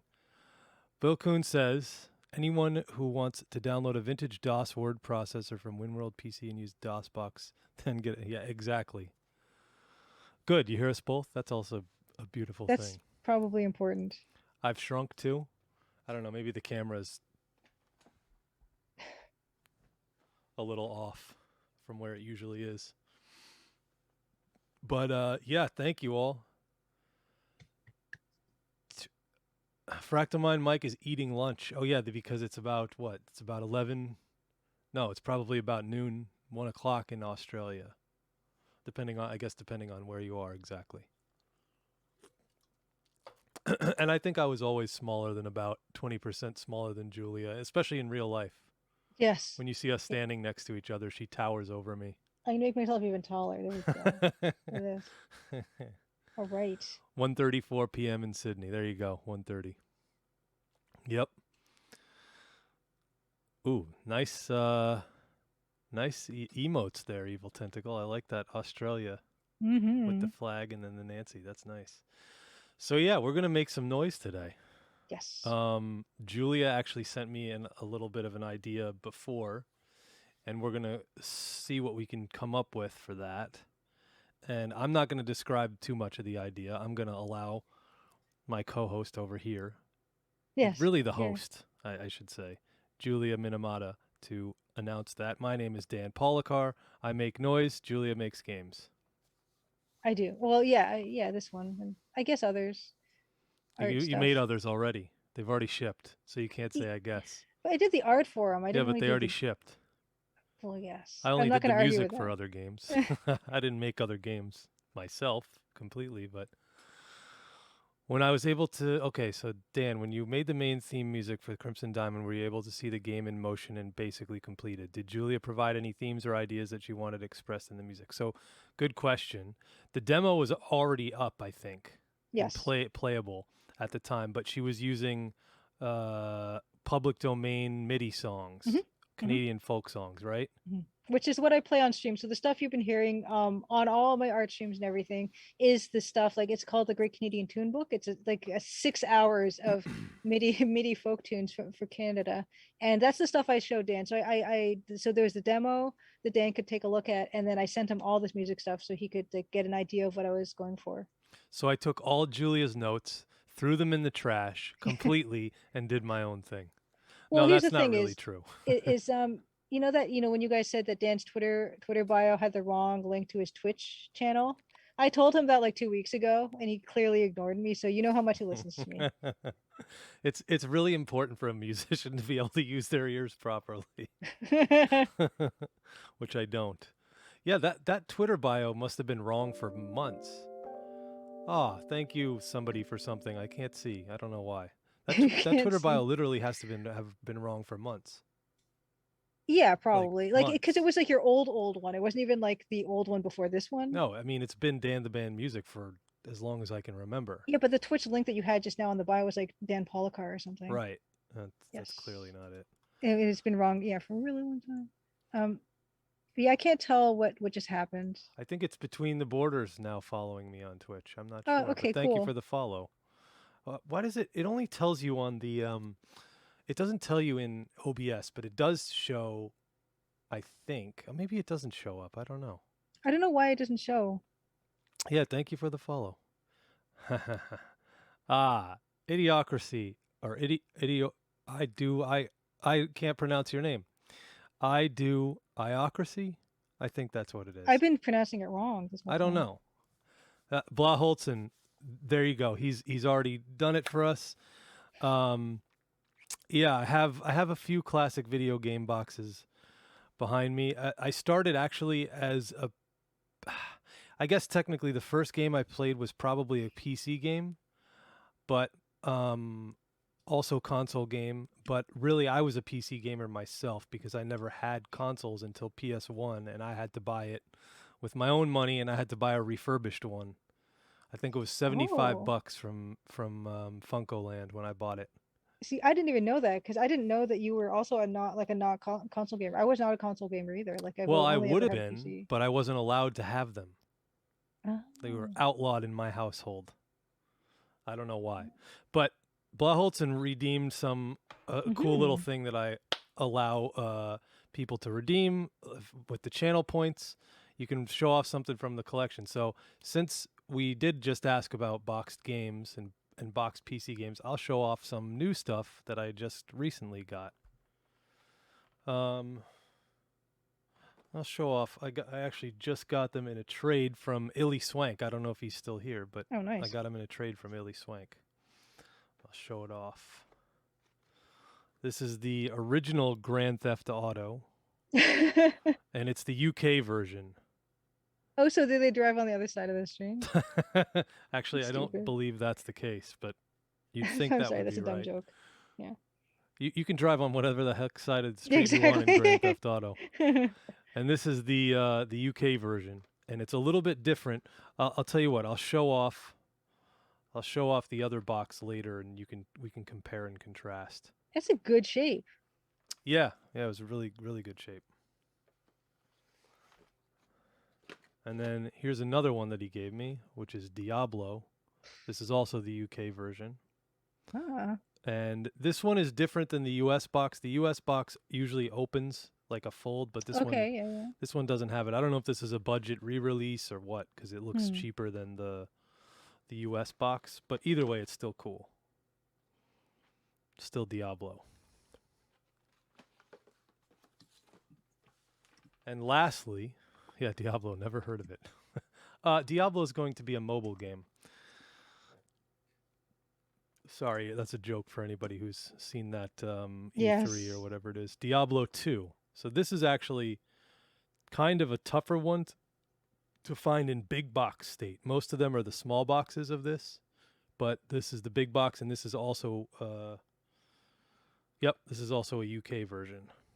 So they were all UK versions.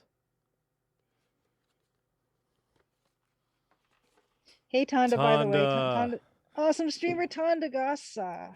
Yep, we got a couple of awesome streamers in here. Yes, we do. Fractal Mind Mike If you as haven't well. watched Which you Fractal should. Mind Mike, please do. If you haven't watched Tandagasa, please Yes. do. They both do different things. I'd say Fractal Mind has a collection similar to what you see back here, and he shows some of that stuff off as well. And Tonda has pretty awesome stuff. He's got the Mister, which he uses to game on a lot, and that's pretty cool. I still want to get a Mister. Oh, you don't have the thing. Yeah, you don't have the shout out command on your stream, Dan. Hold on. I'm Yeah, I gonna do. just do you? I think so. I hope so. I used to. Oh my Everything goodness. Do you breaks. I feel like it's like you got to do like maintenance on this, like it's a car or something. No, I it didn't I do haven't it. Hold changed the on. oil since I got Oh my Twitch. I goodness. don't know. I'll go find the This is my links. first stream ever. It's okay. We'll walk Shout you out through this. Fractal Mind Mike. That didn't work. Let No, me try it. Let me you see do what it. happens. Maybe I'm I not. thought it Maybe I did. can't. No, maybe not. Boy. I Yeah, got just Tonda. post the links. That's cool. Yeah, it's fine. We've only been doing this for a year and how many? 2 years almost. This is my It's first fine. stream. I don't know what you're talking Yeah, about. yeah. Did you align the wheels on your? Yeah, clearly, dude. I don't know. I think there's like a belt that needs to be changed or something. Everyone has to go by new names and identities. Yeah, I mean, look, at this point, you're already here, so you're stuck with us for the next approximately hour and change. We'll see how long we go. Edoocracy, which I'm sorry, I pronounced your name Idiocracy. Edoocracy asked, was the lack of access to console gaming the source of your adult angst and feeling of injustice in the world? And to be honest, for me, I never really felt too much of a lack for consoles. I never really wanted one or even asked for one, I don't think, because the PC has so many games. I never felt like I was lacking. And the type of games that were more popular on consoles, which were more actiony type games. My bad. My bad. This reminds me of that time when Dan said he was going to go look for something and he put his headphones on the keyboard and it just let out a tone for like 5 minutes. And that was a joy. It just didn't stop and people left. But okay. There's so many PC games. I liked adventure games and RPGs and stuff more, and I feel like I had more than my fair share of that stuff to enjoy on a PC, and consoles weren't really cut out for that stuff anyway. So I never felt like I was lacking. Dan, how about you? I just want to interrupt you with ragtime music again. You can do that. You have a chance at any opportunity. I do it on purpose, on accident. What was the question? Do you feel like you were missing out on consoles when you didn't have them? Because my cousins had pretty much every single console and every game. They had a million games, a million consoles. So I got to play all the stuff. And I actually was, for a short time when I was a kid, I was a tester at Nintendo of America in Bellevue, Washington. And I got to test Super Nintendo games. I want to say Nintendo, but I think it was just Super Nintendo by that time. Like I remember testing a game called Hammer and Harry that they never released in the US. It's released in, I don't know if it's in Japan, but I know for a fact it's in the Europe. So that was pretty cool. And then they gave us I think I probably talked about this before. They gave us game guides because I was too young to get paid like as a job. I think I was like 12 or 13. So my parents would take me and my cousins to the Nintendo headquarters and we'd play some games. That was pretty wild. That's awesome. Streamer not Neon the Arcade's Hammer and Harry arcade board just died last week. Yeah, that sucks. Yeah, I had some fair exposure to arcades. Pizza restaurants had it. I lived in Seattle and I took the Washington State Ferry a lot, and there was actually a fair number of arcade games on the Washington State Ferry that I remember. And I remember playing like specific games. I could tell you Black Tiger was on there, Commando was on there, versus Super Mario Brothers was on there. There's a few. I'm sure there's a few more that I would remember. But what about you, Julia? You have arcade experience? Nope, because I was not only a nerd, but I was a timid nerd, so I never went anywhere, and I just sat at home and I studied and I stayed up late studying, and that was my like whole life. Up until I was actually, that was my whole life until I graduated from college for the last time, probably in my 20s somewhere. I didn't go anywhere or do anything. I wonder, there's a place called Zones in Seattle. And it was, what the heck was it? It was arcade. Let's see if they still have. Now they have GameWorks come up. GameWorks closed actually. I never really went to GameWorks, maybe once. But yeah, there was. Let's see, is it there? No. Seattle Arcade and Gaming Rentals. I'm trying to look it up on Google, but yeah, I can't find it. It was called Zones, and it was in I forget where exactly it was, but it was somewhere Bellevue or somewhere. If you know, he once rebuilt a xenophobe from parts. Yeah, that was an interesting game. I remember playing that specifically at the bowling alley. No, sorry, the roller skating rink by my house before I moved. So that would have been pre 1991. I don't know when that game came out, but it was definitely pre 1991. So yeah. Yeah, anyway, we're going to make some noise now, I think. Yes. And what I Yes. wanted to do first is actually, what did we do last time? Did we finish the ragtime last time? We did finish the Ragtime Loop, and I've added it to the working version of the game as it is. So, Ooh, is it in the yep. demo on push to Steam already? Nope. Not But yet. it will be Okay. at the next time because yeah, it will play during So that let's part. go to our thing and we'll just for fun we'll replay the this is the ragtime loop Yes. and we'll play it.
Yay!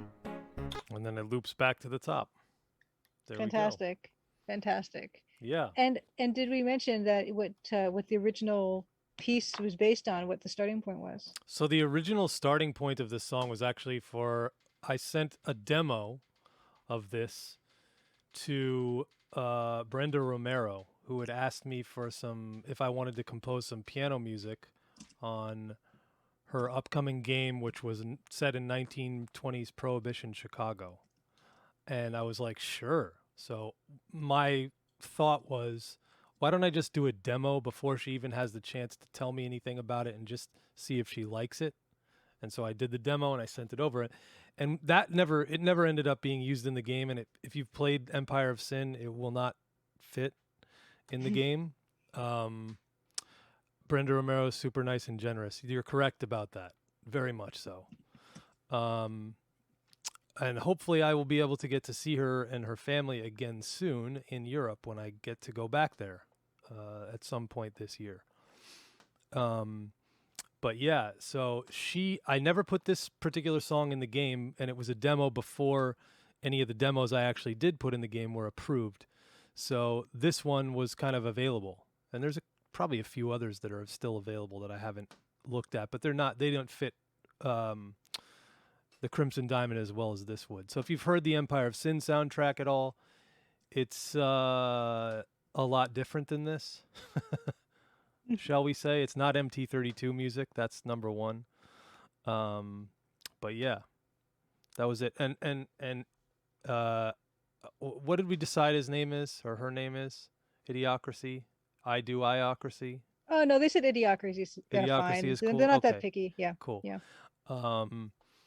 I was gonna say, I saw a question about what was it? Julia, when you listen to a piece of music that is being worked on, what are you listening for and what kind of feedback do you look to give? Which I think is probably the best possible question. I don't know if you do you're a game designer as well, Idiocracy, but that is kind of like the whole crux of what I'm trying to do. I'm trying to get into Julia's head. Julia's trying to like let me know what she's thinking. Yep.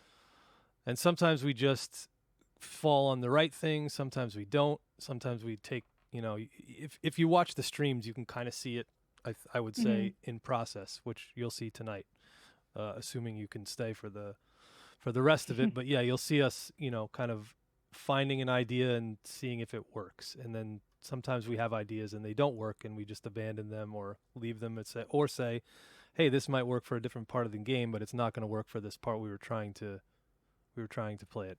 We're trying to use it for. The difficulty of that is I'm not a musical person. I don't know any of the terminology or even I can't be specific in giving feedback to Dan about what I'd like. Oh, I want that chord to be in a different key. I want this to happen. I want the timing to be this or that. Like I don't have that language to describe those things to him. So I try to be as detailed as possible with what I start with an outline. So I tell him, well, this is what I want. This is the part of the story. And sometimes I send him like tracks that I say, well, this is kind of fitting like the type of rhythm I want or the type of tempo that I want. But with that understanding that there's a huge gap between what what I have in my head and what I can actually express to him that I'm looking for. And so that's what it's kind of all about when we're doing this here on the stream. Yeah, and I think that that's the same for any developer, any designer or audio director, whoever I'm communicating with. In my case on Empire of Sin, I was communicating directly with the audio director, who happens to be John Romero. And the good thing about John Romero is, if you haven't heard of him, he's an experienced game developer. Maybe one of the most experienced game developers. He's made a few. Right. He's Some made of them a few like hundred and something games, whatever it's been.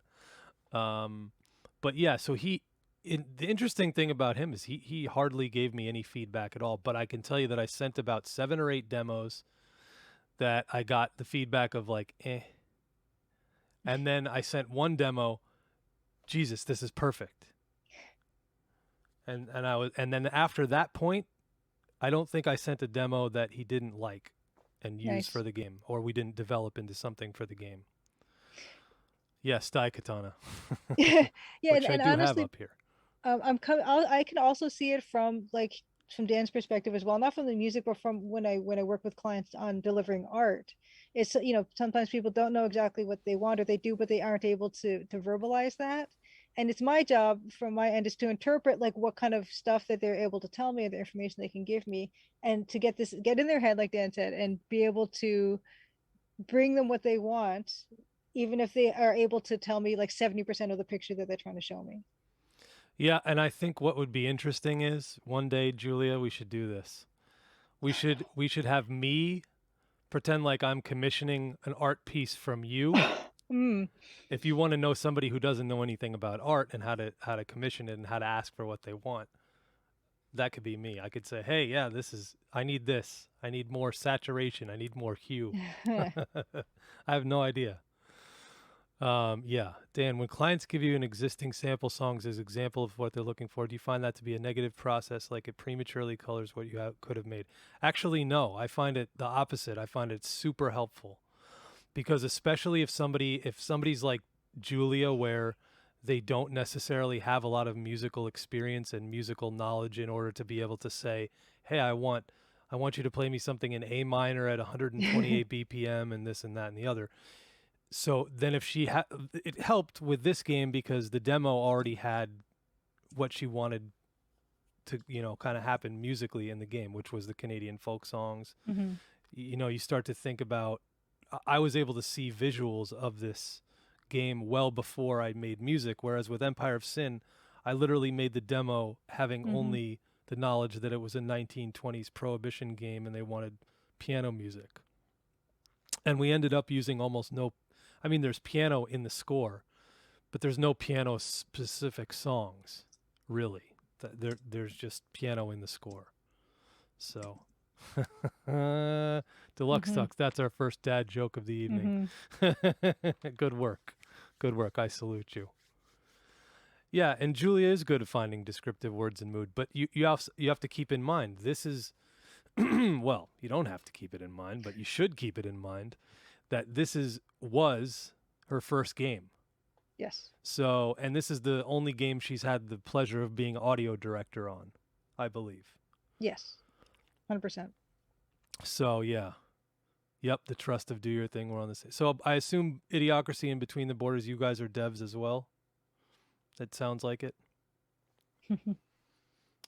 Anyway, I'm going to open up a new session here. And what am I Yes. going to call this? This is a very good question. So this is an interesting piece, and it's going to be a little bit different from the stuff that we've done so far. I would call this flashback or Flashback? flashback, possibly. Yeah, flashback would be a good name, and I'm going to name mine the same. Let me just open up Should my I Google put, Doc. can I put a chapter or no? Um, yeah, you might as well. It's chapter 5, so you can say chapter 5 flashback or flashback chapter 5. Chapter 5, flashback. And I should do the same in terms of adding it to my list of stuff that we do here. My Google Perfect. Doc.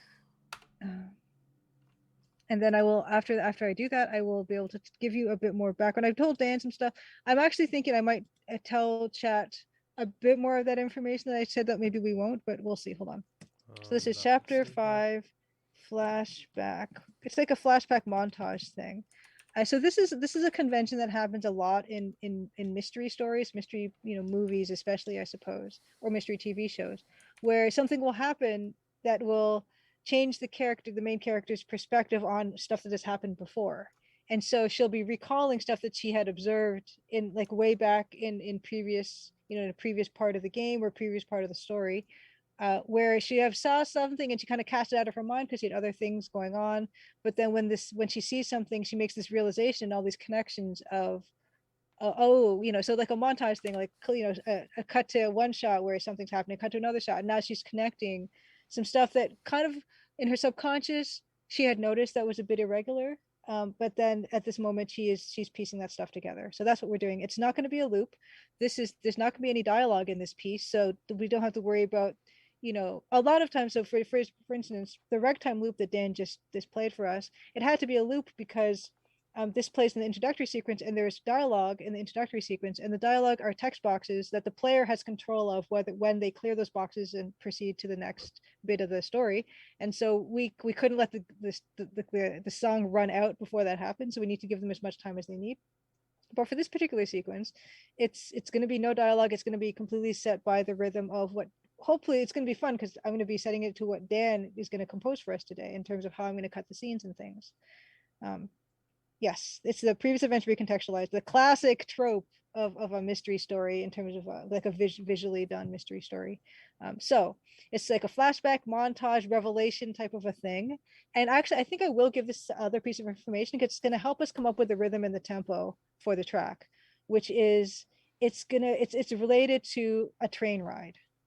And so I was telling Dan I would like to have some kind of that feeling of a train ride, and then this idea of where first in the beginning of the piece there should be a kind of that dilla dilla dilla dilla kind of thing where she's casting her mind back, and then she has these bits of revelation and connection to what is she has just observed. So that's what we're going to be doing today.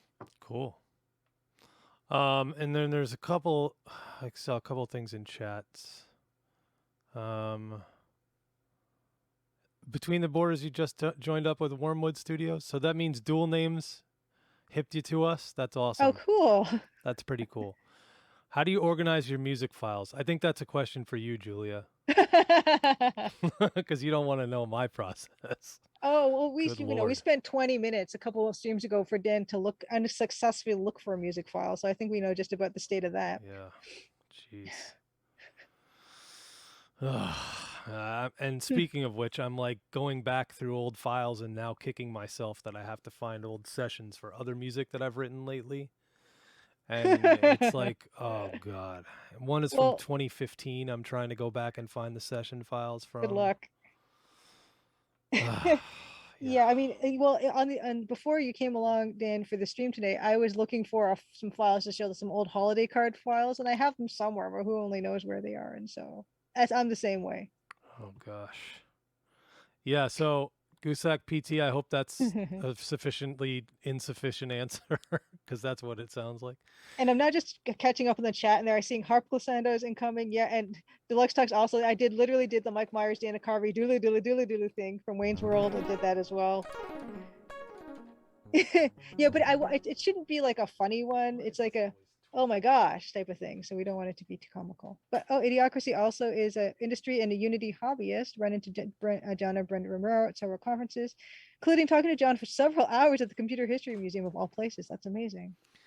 Well, Brenda Romero is responsible for this stream indirectly Oh, nice. because I started working on her game as a composer before I started working on the Crimson Diamond. However, I think I did music for the game Crimson Diamond before I started music for Empire of Sin, if that makes sense. But I agreed or signed on in principle to work on Empire of Sin in 2018, I want to say. I don't even remember. Maybe it was 17. But yeah, yeah, and I've had the pleasure of meeting the Romero family. I brought them to a concert that I had with Sean Paul in the UK a couple years back, 2019, I think. Is that right? That's before the pandemic. Yes, 2020 it's it the four started. times. Yeah. Yeah. Okay. So, yep. I'll tell you why she's not in the stream right now because it's very late in Ireland and she's probably asleep if she has any sense. Which some days she does and some days she's up and I get messages from her late and I'm like, what the hell are you doing up still? But yeah, she's amazing. She's very much responsible for me doing any music in any video games at all and encouraging, and I don't think I would have had the opportunity to work in games at all if it wasn't for her. Well, I know I wouldn't have had that opportunity. So, and I think they also pride themselves, John and Brenda both pride themselves on giving new people an opportunity to work. Um, the team at Romero Games has a combination of new people and experienced people, and you can see that like some of those new people are going to be amazing as their careers, develop. Mhm. And obviously, the experienced people, it's like, oh my god, one of the experienced. Speaking of which, one of the experienced people that works there, Greg Forch, I hope I pronounced his last name right. Just started his own studio called Bit Reactor, It's and he's awesome. working on a Star Wars turn-based strategy game. But it's super, super early in the process. It has been announced. I'm not saying anything that he didn't put on Twitter. I don't know anything. I don't know anything. What's it called? I don't know anything inside And inside I don't have info I didn't sign anything for that or company or NDA. anything. Yeah, no NDAs. So I only know what Twitter knows. Hmm. But I do know that Greg is awesome. I got the chance to pretty much just hang out with him a little bit on at company meetings and chat with him a little bit. But it was awesome. So congratulations to him. He's also the guy who's responsible for the XCOM remakes. So Hmm. XCOM and XCOM 2, he was the art director. And what did I say? I got his name, or I got his title confused, but I'm pretty sure he was the art director for both the games at Firaxis. And then who was that? 2K Games, I think, released that. Anyway, yeah. So, and I think he's responsible for Civilization Revolution as well, Amazing. which is a really, those are games I actually played a lot of. So, it's pretty cool. I Um, love before I know we're talking for like a lot, but I just want to cut in real quick because you mentioned how Brenda and John what they pride themselves on is not only having experienced people, but giving new people a chance to enter the industry and giving them that experience and also being able to work with the old pros as well. And I think that's fantastic. And that has been my experience when working with Sweet Baby, for instance, and I worked with on a Playdate game with them, art directing. And their whole thing is we want to bring people in who who might not have that experience and give them the experience and give them that step in that end on that entrance and that help. Because I said, I've never art directed anything in my life, and they said, no, that's good because we want to be able to show you what that's like, and it was amazing to have that because all these doors opening, it can be difficult to get that foothold, and to hear that Brenda and John have that same philosophy, it's really awesome. if you listen to any of their talks that they give on about that, or they're asked questions about that, you'll hear them say that too. And it's clear to me that that's what they did with me, because Hmm. if you really want to know the truth, I have no business making game music. But here I am. Oh, Um, now you're telling me. Now I'm telling you. Yeah. Now that it's been like It's that. too But late. yep. So in Idiocracy is pointing out that John Romero gave a Mm. talk once, and yeah, he has a ton of passion for game dev, that's for sure. He did all the sound effects, sound engine, and hooking up the sound to the game, and sound isn't even his main discipline. However, I will say that on this game, he was the audio director, among other things, yes. But he did all the sound effects for Empire of Sin. He said he did get some like cool little sound bloops, musical kind of bloops, bleeps and bloops from the other composer to do some stuff on there, and that was pretty cool. But he hooked up all the sound into Unity. He plugged everything in, and Empire of Sin is built in Unity. So yeah. All right, let's make some noise. Let's do this. So I'm gonna go back quickly to your notes because I want to see the good information that I can't share with people, as I like to do often. Okay, let's see. Oh, we did say it's non-looping, right? Yes, non-loop, So do we non-looping. know roughly the length? Yes, that's a very good question. I would say it's probably going to be like a minute, minute and a half, 2 minutes on the outside. It's not going to be that long because, as we've seen from my river scene and my animations, and in the intro, like everything is pretty quick. And people So skip if we, through stuff if they read quickly. oh, well, there won't be any read. This is going to be purely visual. This part. Gotcha. So is this like a full cutscene kind of thing? Yeah, it's kind of be going to be a cutscene, but it's a cutscene comprised of like this quick scene. But This there's no happens. dialogue to read at all? No, no, not at all. Which is why the pacing and everything is going to be Hmm. completely up to you. And then when from what you do today with that, I will be pacing the actual cutscene montage flashback to what you do today. Interesting. Okay. So yep. Uh let's see. Right. Right. Right. You said it's kind of a montage that won't have dialogue. That's how you described it. Yes, yeah, it's a montage flashback revelation where yeah the tempo of it is completely up to you. Like you don't have to worry about any of that aspect of it. It's going to be a lot like the Halloween thing we did the other time. You know, my daughter watches that Halloween thing on my phone all the time. She loves it. Aw. I don't know why. It's not really. I mean, I wouldn't normally let a kid watch something that I would think is scary, but EGA graphics in 2022 doesn't really spook anybody. I don't think How at old is this she? point. She's 3, Okay. so it's pretty young to be showing like horror Yeah. films or Yeah. whatever you want Yeah. to call that. That's actually, if anybody wants to see it, I'm sure somebody can find a link and post it in the chat. But it's not Yeah. in the Sure. game. It's not actually part of the canon of the game. It's just a No. Halloween thing we did Yeah. on It's just stream. a fun bonus Fun thing. bonus thing. Yeah. It You was a can also find pre-existing thing I had. the making of that on your YouTube channel as well, right? Yes. So Absolutely. I'm there's gonna find it because I've got it replays. bookmarked. There's replays of everything on the YouTube. So Yes. let's make some noise. Yes.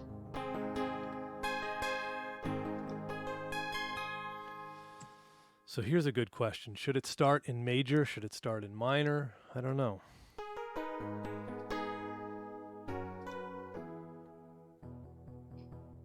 Well, it feel like because so she's gonna make Nancy's gonna make a discovery. So it needs to start off Surprising. like a surprise, and then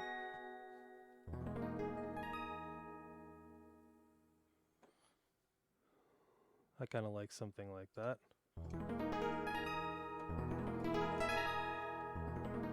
well, you know what? It's kind of it almost is like an ominous thing because she's kind of reminding something that happened that wasn't good.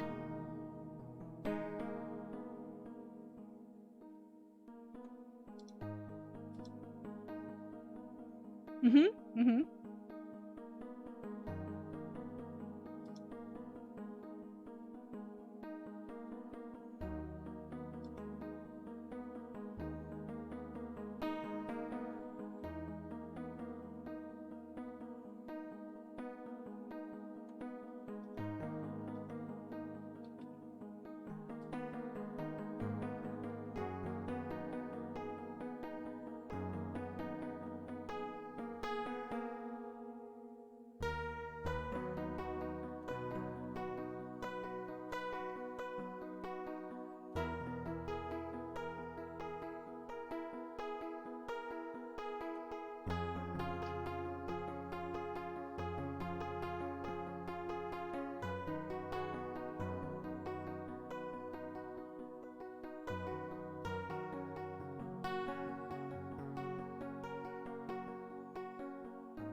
I like how it got back into the creepier part.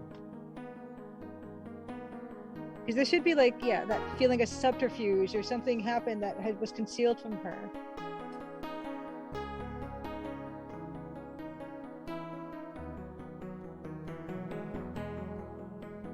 Yeah, it might be too gentle, just to Jeffy. You're right. You don't feel Too surprised gentle. necessarily. Yeah. Okay. But there's some parts where it kind of did feel a bit kind of eerie, like that feeling of something happened that was unfavorable and for her, and she's realizing now kind of who was responsible. So we also don't have to use this sound either. We can change up the sounds we have. Yeah.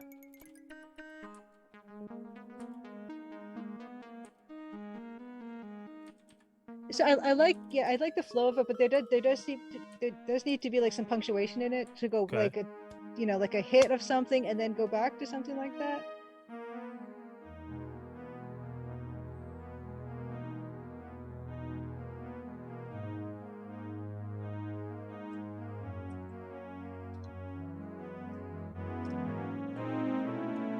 Just kidding.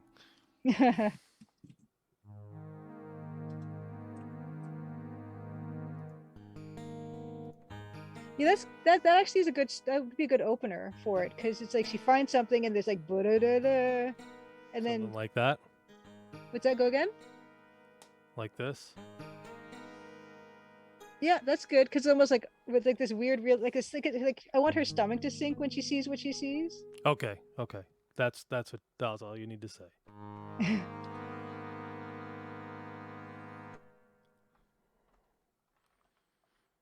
Let me get a tempo. Kind of like the end of like Usual Suspects or something, where it's just like she realizes something. Okay. that I don't know. Have you seen Usual Suspects? Nope, Oh man. but I Okay, never believe mind. you. I don't think Oh you're a god, liar, if that makes sense, if that helps.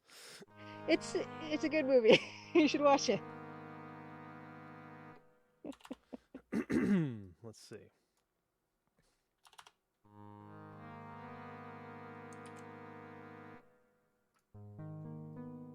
Oh, I like that sound. I don't know what that is.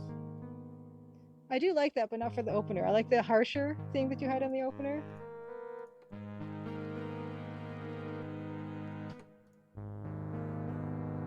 Ooh, I like that sound. That kind I of do sounds like good. that. That's 96.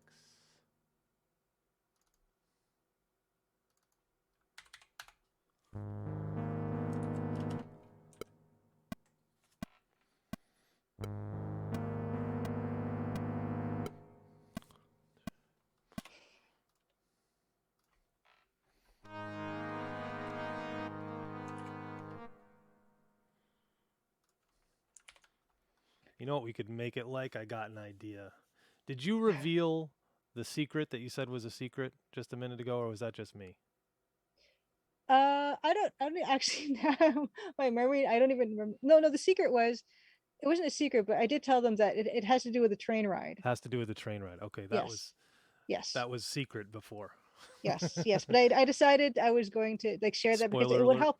it would help them to understand like what maybe like the tempo or the rhythm that would or some of the choices we'd be making for it. Okay, yep, totally. And that makes sense to me.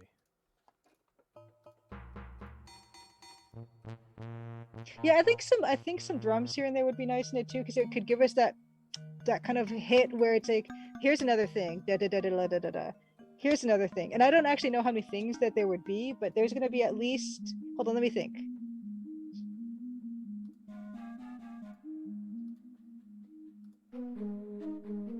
I think there should be five hits. The first hit is when she discovers the thing, and then the four other ones would be like aspects Little of stuff that happened. little like exclamation points. Yeah, so within that, I want five total. First one is just the opener where it's like that stomach sinking feeling, and then she casts her mind back, and then there's another hit, and then da da da da da, another hit, da da da, and then that's four of those, and then it goes. Okay, interesting. Interesting. Because I just let me try to Like she's review. trying to sell used boats or coffins. Stan? Used coffins? Slightly used? Yeah, she waves her hands.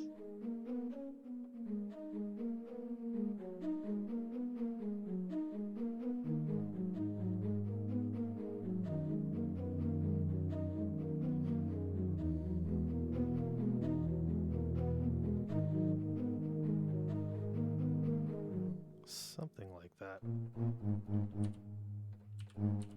Ooh, that's nice. That reverb is kind of too much. It's a little Too too X X Files. Files. Damn it. Still X Files. And thank you for restraining yourself and not actually playing the X Files and getting us a copyright claim. By the way, anybody watch Downton Abbey? You watch that No, show? no. So I don't watch it, but my wife watches it, and I swear to God, their theme song is like the X Files remade. It's straight up ripoff of the X Files. Weird.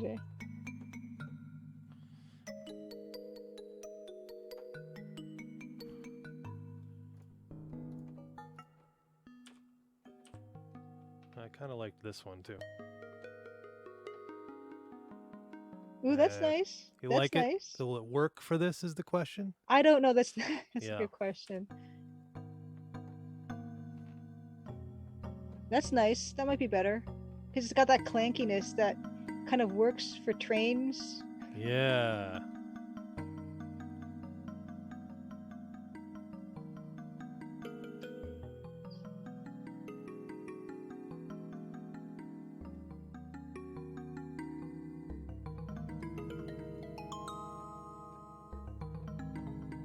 Nah, I don't think. Nope. No.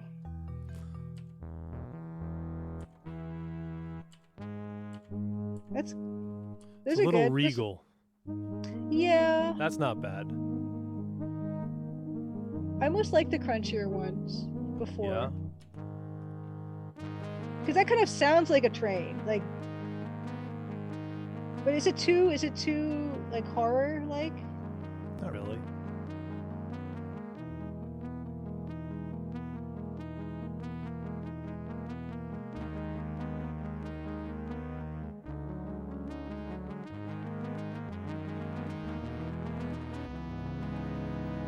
Like, I do like that.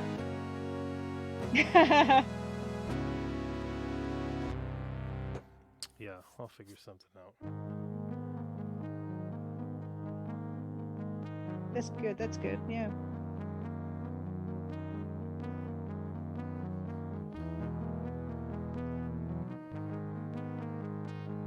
I'm trying to think if it should be like an odd meter. I don't know why, but I just feel like it should be like 7 or something.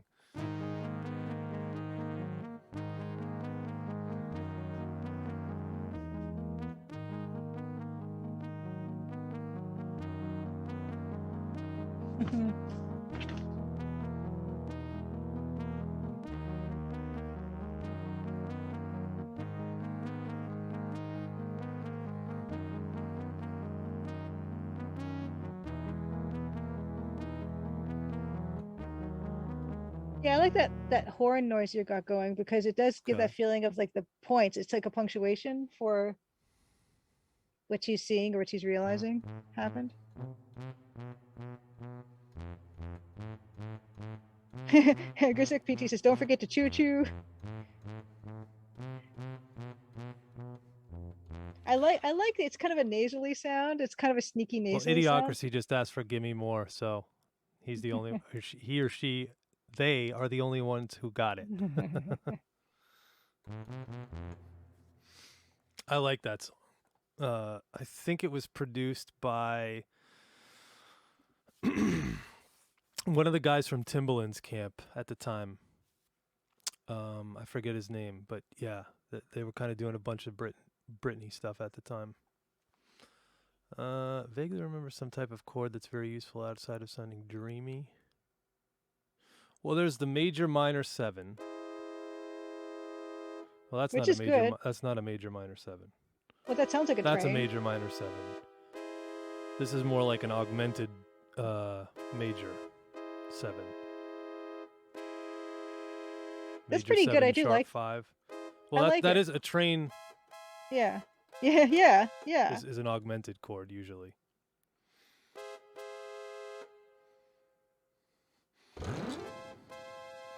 That's interesting. So maybe we need to use some kind of. Yeah, I like that as a punctuation. It's almost like in place of where you've got that horn It's doing the got to be punctuation. in You can have 4/4 that. time. Can't be in Yeah. 7. Yeah, Hmm. it was a cute idea, but it's not going to work. Hmm. And I think yeah, chugga chugga, soft chugga chugga percussion could also do the trick as well to help with that feeling of.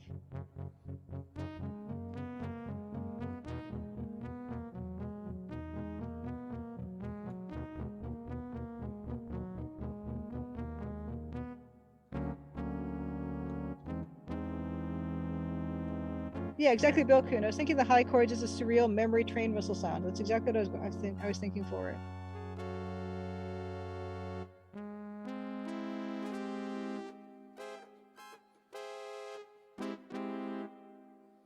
Yeah, maybe the lower ones. Because it's Like like the something James Bond wrong. chord. Is it? That one is. The augmented one isn't. Hmm. I do like that because it kind of is like something's wrong. It's like watch out, something's wrong type of sound, you know? Are we going back to the Kobold Cave in Crush of Glory 1? Exactly. You love the Kobold Cave. Isn't that? Is it the Kobold Cave or is it Baba Yaga's hut? Baba Yaga, I don't whatever. know. I don't remember. Someone's going to know more than me because I am actually embarrassingly not that familiar. You know. That's who did Quest for Glory 1? I don't know. Who I know did I should who know, but did I King's don't. Quest 5? The music? Mark. Oh, Mark Siebert. Thank you. Oh Well, I yeah, know he did Eden the. Waith spoiled it. Mark Ken Siebert is Allen my did Kernels of favorite the Sierra Quest, so there you composer, go. and I actually, like I said a long time ago, I did send him um Yes. a couple. I exchanged a couple emails with him. He did hear the theme song. He did like it. He just told me to turn down the reverb, which I actually ignored his advice on. But that's okay. I Oh, that's still so I cool though still that he like it. heard it. He heard it and he's awesome. There's something magical about knowing that someone's heard something, like heard something you've made, or even your name. And I just want to just relay this real quick, because I do like Idiocracy's asking about the techniques and stuff question. But I just want to say before I forget. So I mentioned on my part of the stream that talking to women about video games podcast with Jonathan and Tanya. The second part of my talk with Jonathan came out today. Ooh. The first part came out. It's like just the previous episode. But Jonathan apparently does like multiple podcasts, and he actually another podcast he does is called Boston's Favorite Son. And I was listening to that today, and he actually mentioned my name to like his co-hosts on that show, and his co-host, one of the co-hosts, happens to be Stephanie Sterling, who is a huge YouTuber and talks about game industry stuff all the time. And Stephanie Sterling just said that, oh, I was talking to this person, Julia Minamata. She's doing a point-and-click adventure game, and just being familiar with Stephanie's work for years and watching every week their videos, and just knowing that my name went into their ears is like it was super thrilling for me and kind of made my entire day.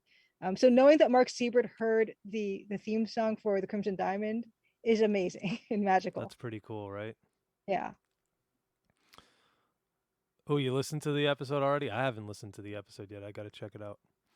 I have not actually I haven't listened to today's episode. And Bill Kuhn says, I still want Ken Williams to call Bill Gates. Well, and ask to buy Sierra back. So the interesting thing is Ken Williams, Roberta Williams, and a team of like 10 people are working on a game currently. A new game, that is.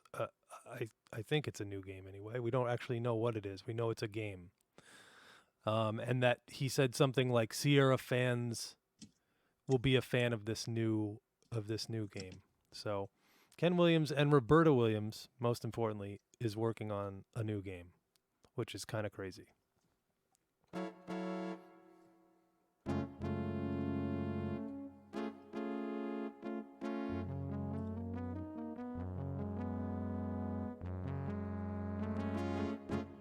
Oh, and Idiocracy also had a question up earlier. I'm just grabbing the link to this latest episode of the podcast, and then I'm going to read it. And I want to say that I got to speak with Ken Allen a couple of weeks ago on another podcast on the I'm actually not sure what the name of it was for Robert Holmes's That's Kickstarter. awesome. And Yeah, I it's got to speak with amazing. the two of them. So that was really cool. And I got That's to so pick his cool. brain about MT32 programming, and he told me what he was using, and that was cool. So Idiocracy asked, Dan, do you ever watch footage of movie composers like John Williams, Hans Zimmer, Alan Silvestri, Harry Gregson Williams, etc., to glean techniques or learn from their process? not really specifically like that, but I will listen to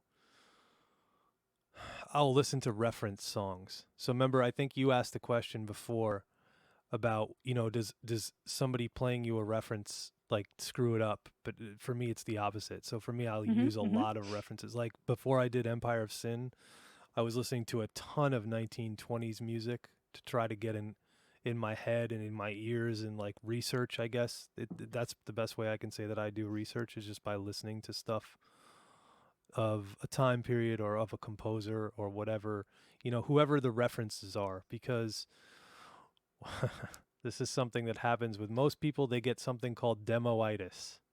They put in placeholder music and they get attached to the placeholder music. This happens in television, this happens in film, this happens in video games, this happens in everything. So anytime there's placeholder music, that's basically what it is. So, I love having reference songs when I make pop tracks. Especially like stuff that I make at my school. Maybe I'll play one of the ones that I did at my school recently. Yeah. Um, because I played it today for somebody and they were kind of blown away that well, anyway, I'll talk about that later after we get something good going on here. But yeah, I love references. I think I swear by them if anything. if I don't use references, usually I get less strong material, Me in my too. opinion. Art-wise, art is exactly the same way. Yeah. You know, yeah, absolutely.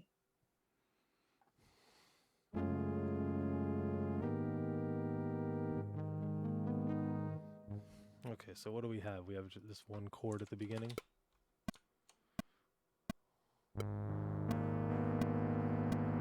I think it should probably not be that chord. It should probably be the other chord.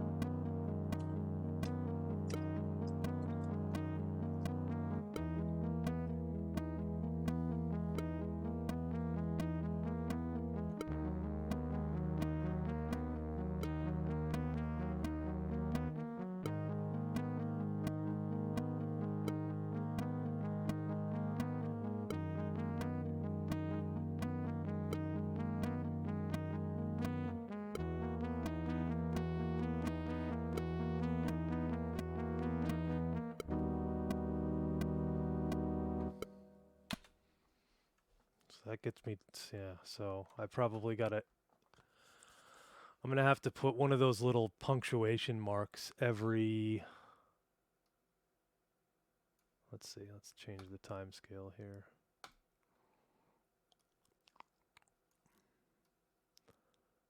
Every 20 seconds, 20, 30 seconds.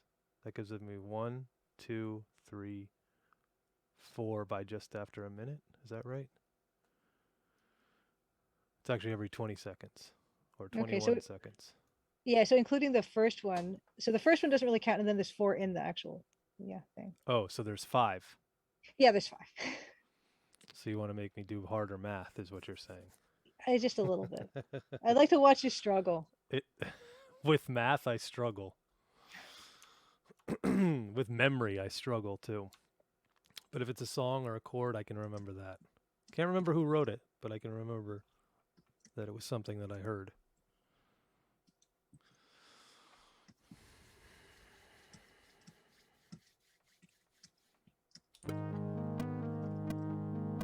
So we need a punctuation mark there.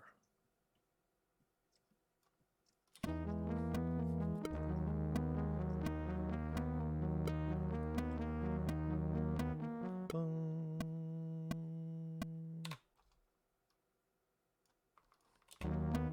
Boom, 2, 3, 4, boom.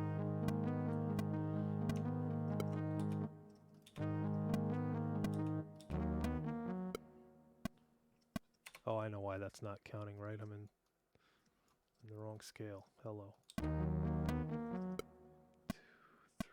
4.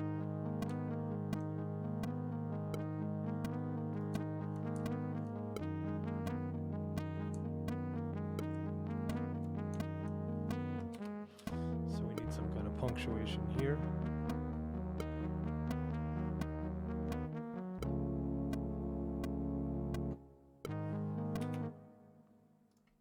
I don't know if that was the right chord, but we'll use it for now and see what happens.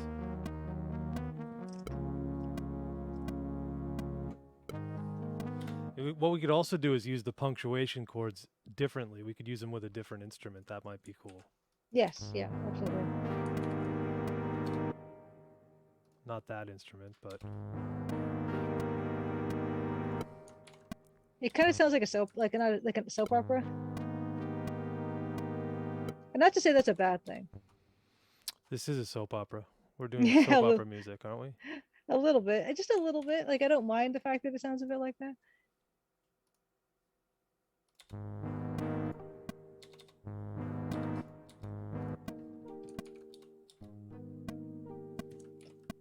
So we need something harsh.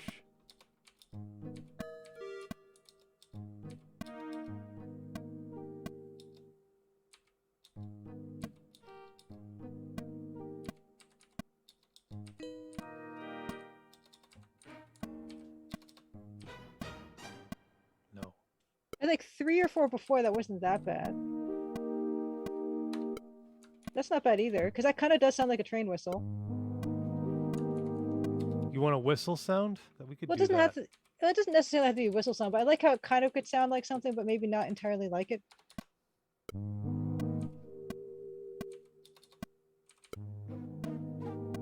I don't mind that. That's quite nice.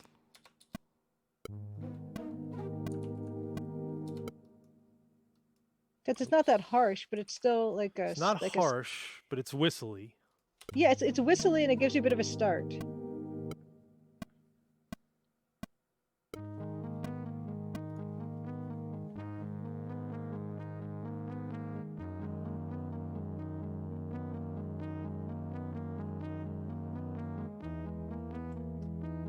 I'm also going to change the bass, I think.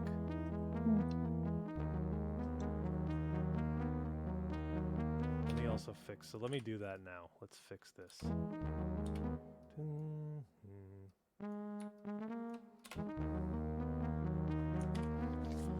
Okay, and let's change this to being two different things.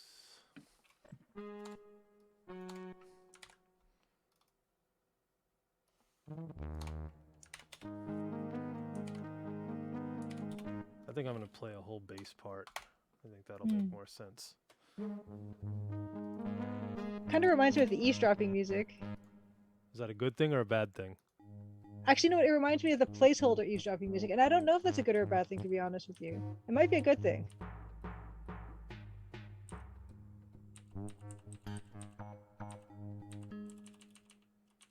Where's my bass sounds?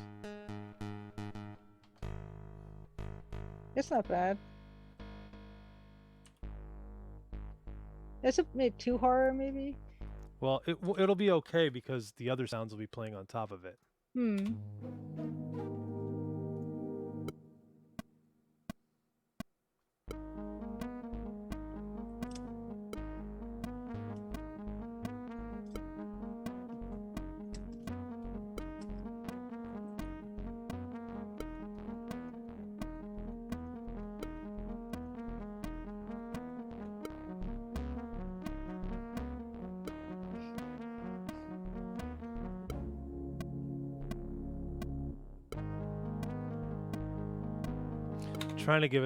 Trying to figure out how to give it that train kind of motion. So, oh, Cressup, fantastic. Cressup, wow. Welcome in, Raiders. Oh my goodness. Welcome in, thank you, Raiders. Thank you. Welcome in. Amazing. Thank you for rating. What's up, Cressup? Hey, hey. I don't think I know you on Twitch, but I'm gonna. Let's see. How do I do this now? Yeah, I know Cressup. Cressup, actually, I met Cressup in person at Adventure X and in 2019 in London, and she writes for Adventure Gamers, among other things, among many other things. Yes, it's going great. really wonderful. Yeah, we're making some music. Yeah, we're making some music. So welcome everybody. My name's Dan Polakar. This to my I can't even tell which direction is. This is Julia Minamata. Hi. I make noise. Julia makes games. We're working on her game right now, The Crimson Diamond, which you can kind of see a little bit of in her background. We should show the Halloween trailer. Can you plug that in somewhere, or message me with it or something? We could show one of the trailers or the Halloween Twitter animation thing. That's pretty cool. I like watching that. We watched it last week. The Halloween Twitter animation? Well, we put it on Twitter. The Halloween video. Oh, just the link again? Yeah. Sure. Don't post it in chat. Post it. Send it to me on Messenger. Okay, I will send it to you on Messenger. So I can do that, and then I'll Okie doke. We'll jump to this screen. I don't have any fancy screens or whatever, but welcome everybody. Thank you for coming and thank you for watching. We do music mostly on this stream. Sometimes I play a game that I've worked on. I am the composer for the Crimson Diamond. I've also composed for another game called Empire of Sin, and I've done some work for one of our other folks here in chat named Furoy on his game called Crunk. Let me see here. So you sent it to me on Messenger? Yes. Sweet. Yes. So let's take a look at that. Yeah, of course, now it's not loading, right? There we go. Okay. There we go.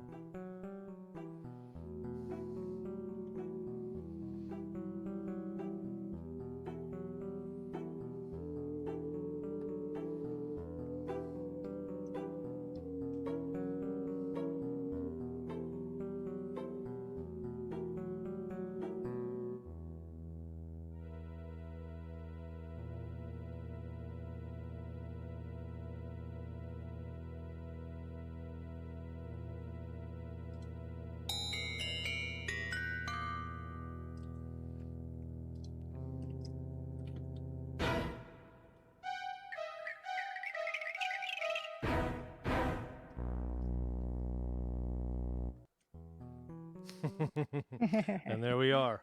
Yes. There's our little Halloween animation. We did that on stream a while back. But let's go back to our, where were we? We're here, and we're composing. Right now, can you tell them quickly what we're composing right now? Absolutely. So yeah, in the music part of the stream, Dan is composing a flashback montage revelation on a train bit that's not going to be looping, and it's for chapter 5. But so we don't want to give too many details away. But that's what we're working on right now, and it's kind of funny because the Halloween piece that Dan just showed is the opposite of what we're doing right now. The Halloween piece, the animation already existed, and then Dan had to compose to the animation. But in this case, Dan's composing the music first, and I just told him I need 5 punctuation marks in this because there's 5 revelations I need to make. No, And because it's what? chapter 5 in the game. Oh my gosh, yes, be Dad joke confusing, number 2. be confused, yes, be.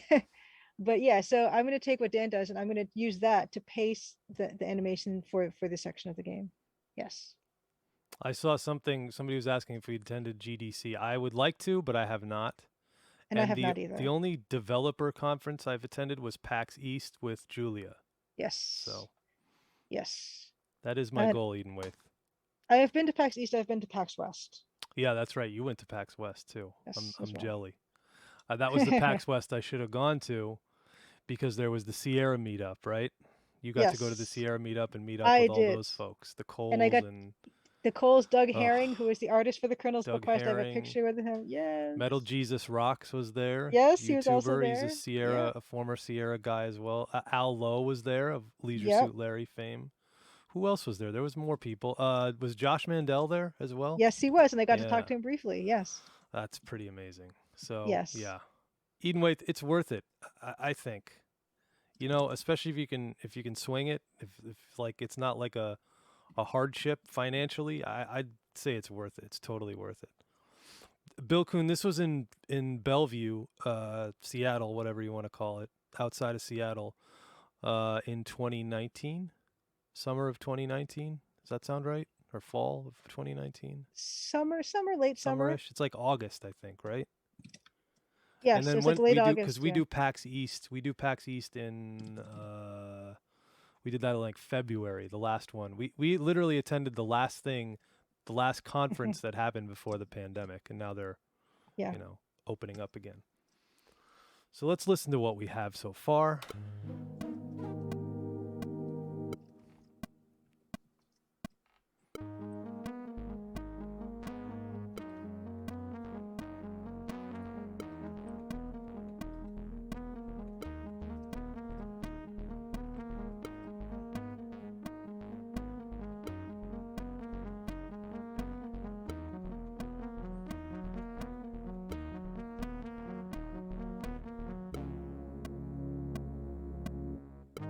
So I think I should punctuate this with the bass, this with the bass, this with the bass, and then I need to still find a rhythm because right now I'm not happy with that rhythm that's there. Mm. But I'm trying to find a train-like rhythm for that part of the composition. Okay, so let's see. 3, 4.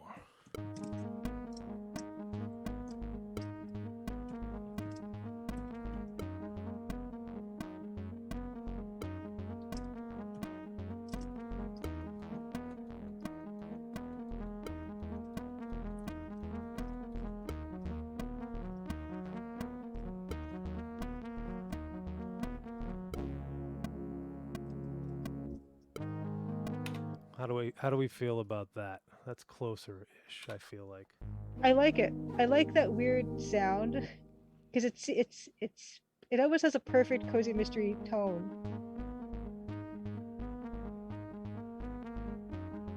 Yeah.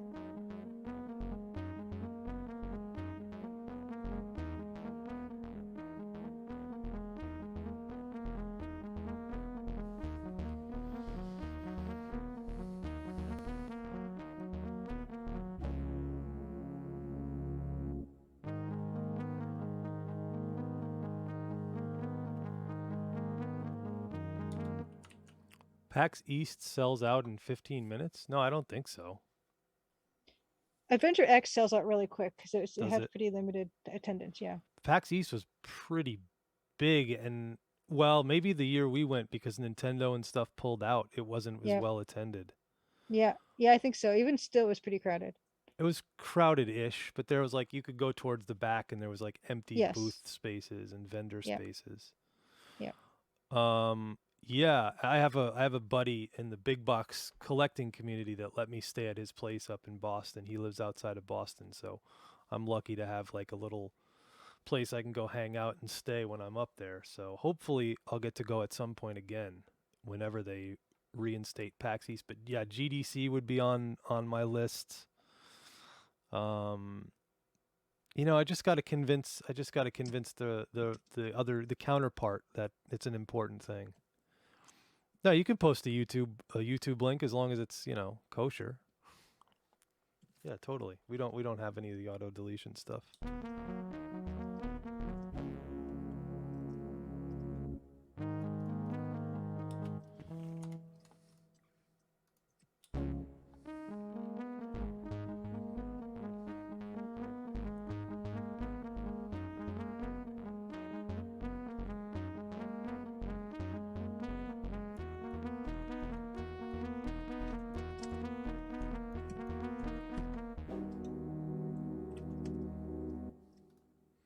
Ninja Gaiden 2? I probably played it. I don't know. That's cool. Ah.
Hmm.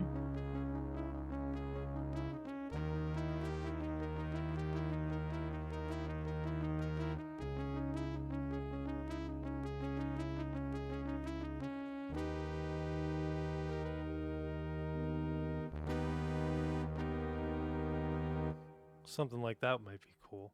Yeah, I really like that because it almost it makes it so there's less of an emphasis on like the horror music stuff, which I do like. But if it was only that, then it's kind of really Horror. horror like. But if there's something else on top of it, I think that does make it feel like less horror. Okay. But I do like the fact that it's there because it is unsettling and it is an unsettling thing that she's like So let me turning record over. that piece and see what happens.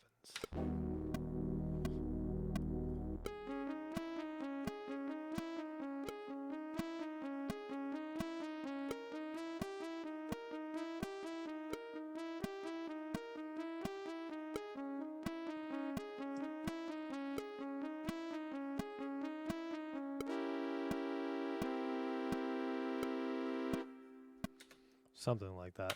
Yeah.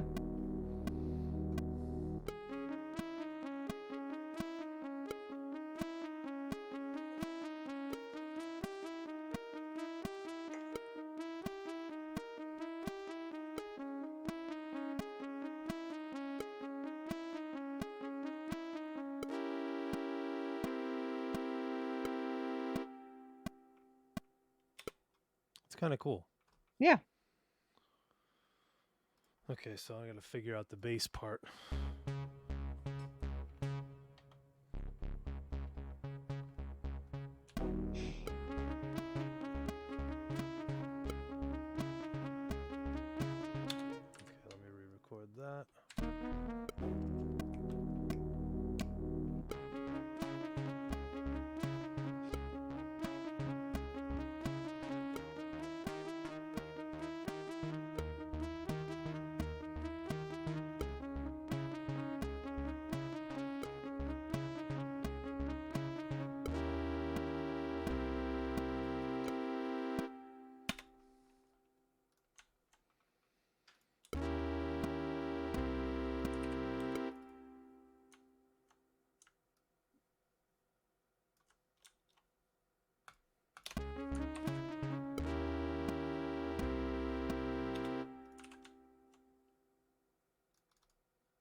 right there. Okay.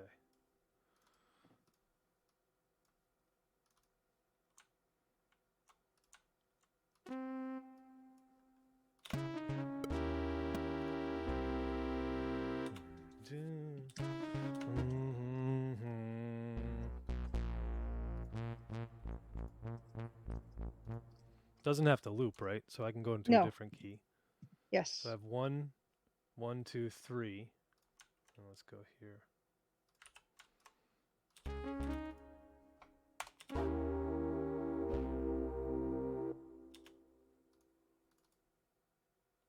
It does really sound like a train whistle at the end.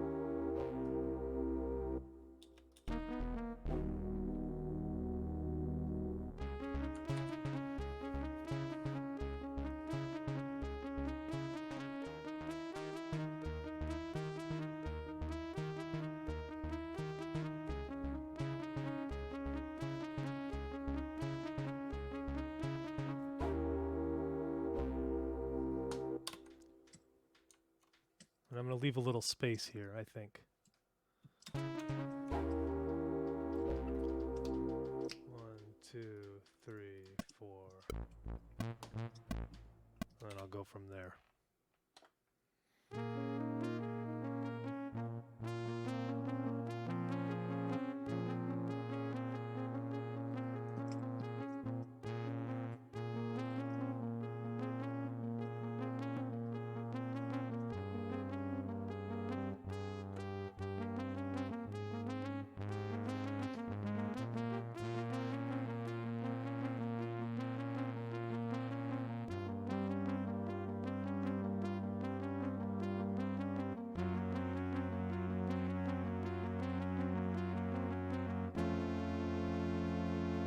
That could be cool. Yep.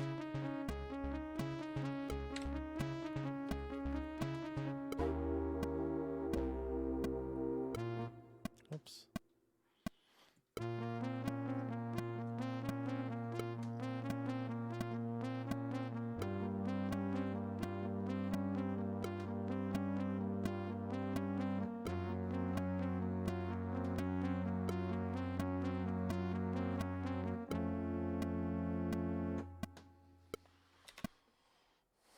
Okay, I'll delete that. I'm going to put the bass part in a second. Move that down there. Delete the bass. Delete that. Delete the bass part.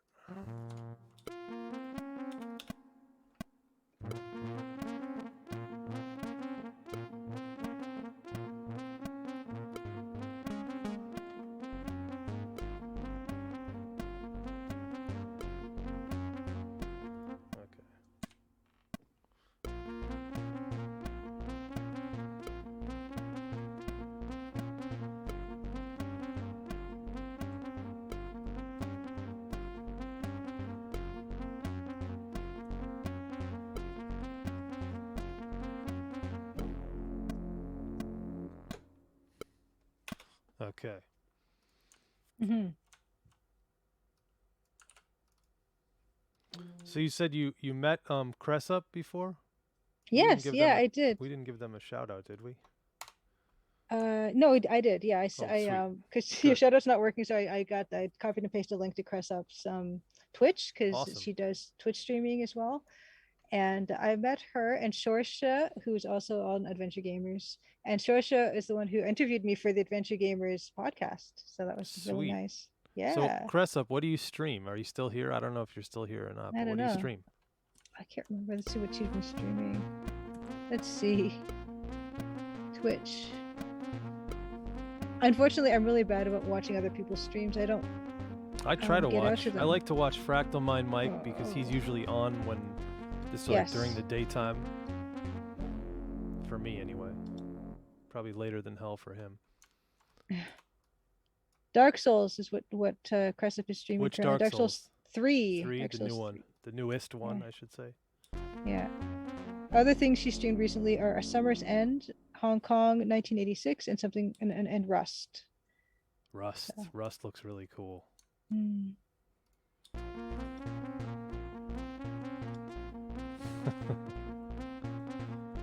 Adventure games? Nice.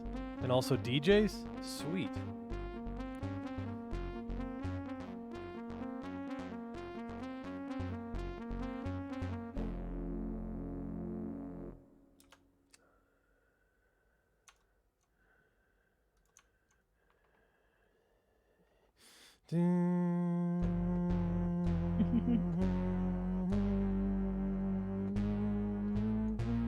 Okay.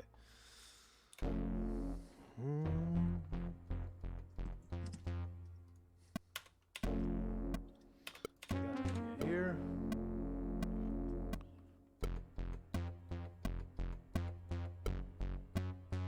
Ooh.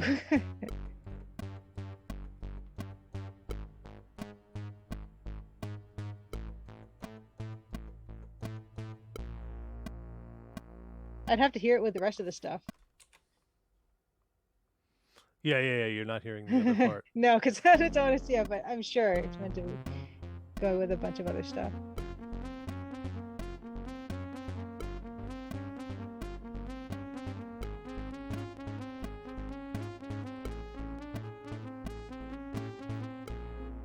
And then it's gonna go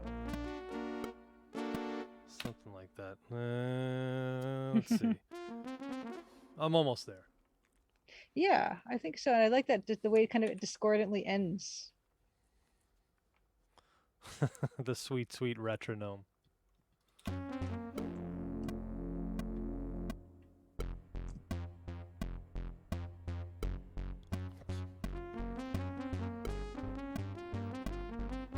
Let me put that down. I'll figure it out.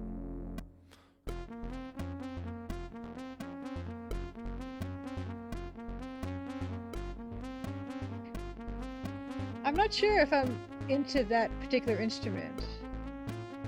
Even though I said I liked it because it's nasally.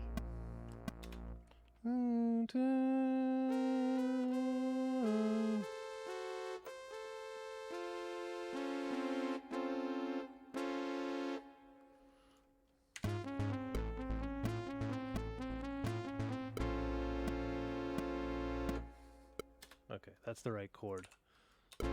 Whoop, that's the wrong thing.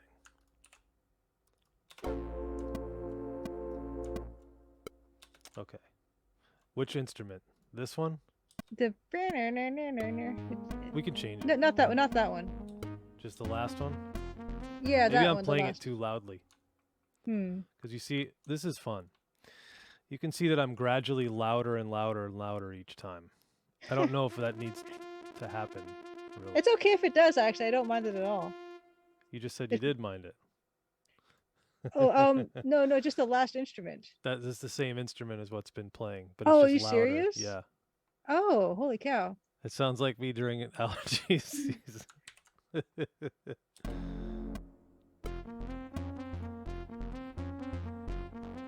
Tonda, what are you streaming right now?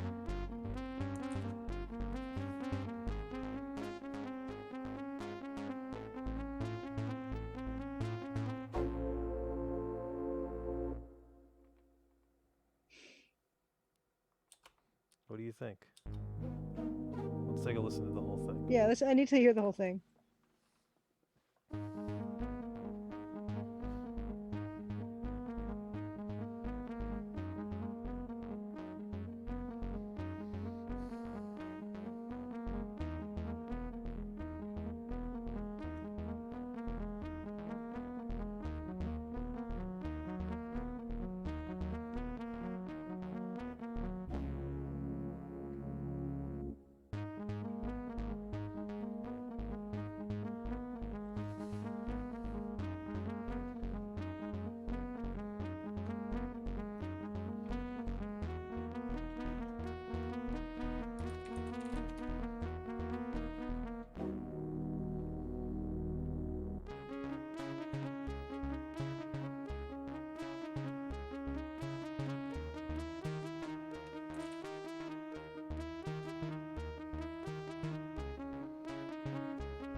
That's what I we have like it. so far. You like it? I I like it. I wonder, my only concern I think is if it sounds too modern, and it might be The some of sounds? the instrument choices potentially, and Yeah. just how they're working together. Like it almost sounds like a slasher movie, like, EGA slasher movie. which I Sweet. would also love to make. Yeah, slasher EGA horror game would be cool. And it's so unfair to say it sounds synthy because obviously it sounds synthy because it's a Roland Yeah. MP32. I mean, we can change the Yeah, sounds though. We could change the sounds. we might have to play It's with a bit of probably it. it's probably this sound and this sound. I think the flute sound we're cool with. Yes, I think that's totally good. that's gonna Yep. work for sure. Yes. What we're not sold on is these other two sounds. It's probably the bass and the other thing. Let's see. The bu, that sounds kind of like a slasher movie. That type of percussion or bass kind of sounds like the Halloween.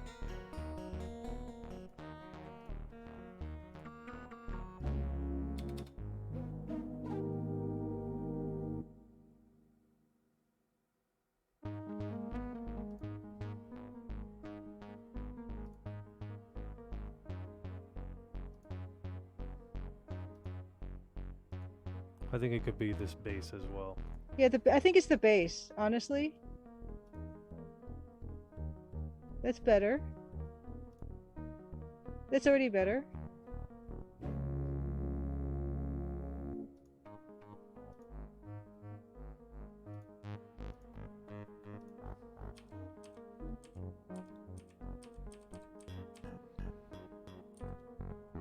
Bit Stranger Thingsy. That's cool. Hmm. Yeah, that's not. It's already better. It's already better than what we had. I don't even mind that. I like that. Yeah. This is 65. Yeah, for anybody watching, I'm using a real Roland MT32, which you can't see.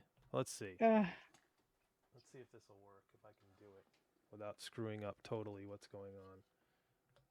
Whoops, turned off Julia. That's, there you go. You can kind of see Oh, my Roland yes. MT32. And it's not really coming in very clearly right now. No, we can see like the little display and stuff. But there it is. Yeah, it's too dark. I don't really have a light source. Mm-hmm. Well, let's see. Hold on. I can turn on the light. It's very harsh. That's why I don't use it.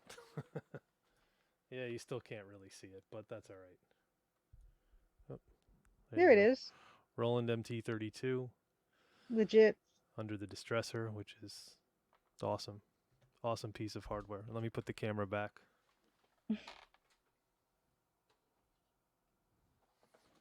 Try not to make everybody seasick. Whoops, let me turn off that light.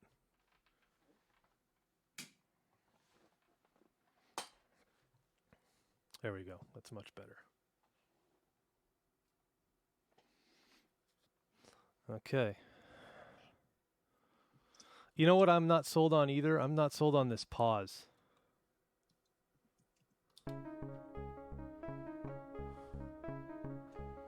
Ooh, nice one, Tonda. I think that's too long of a pause. Yeah, it's probably too long. Yeah.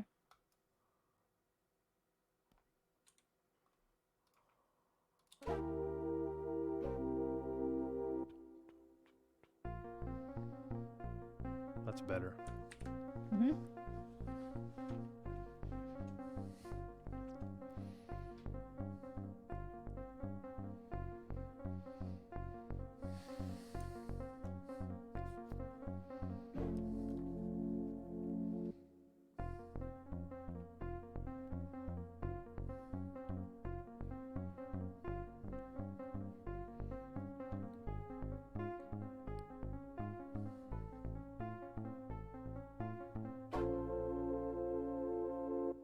I like this.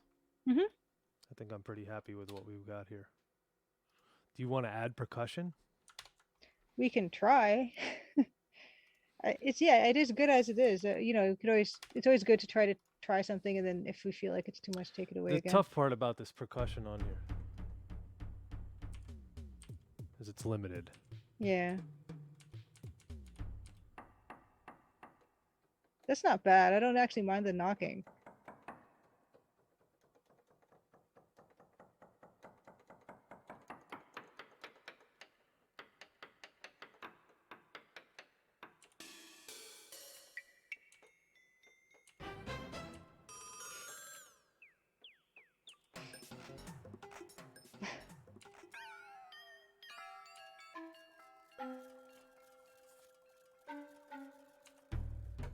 So the one option is that.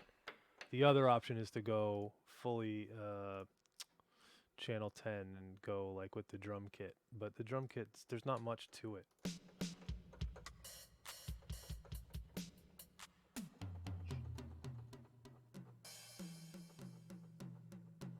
I mean, I can try something. Let's see.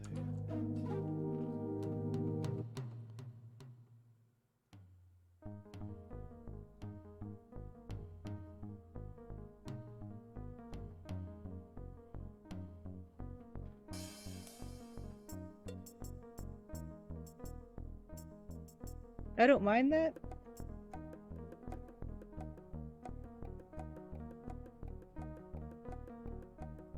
Nope.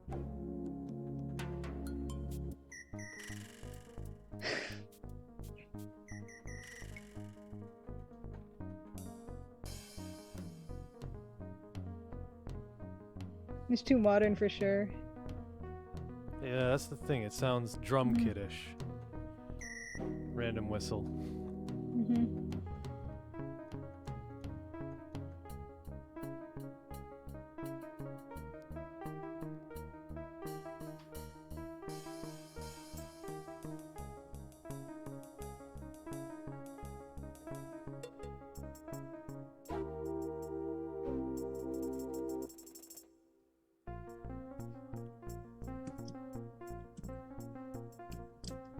That's not bad. That really isn't. Let's go with that.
One, two.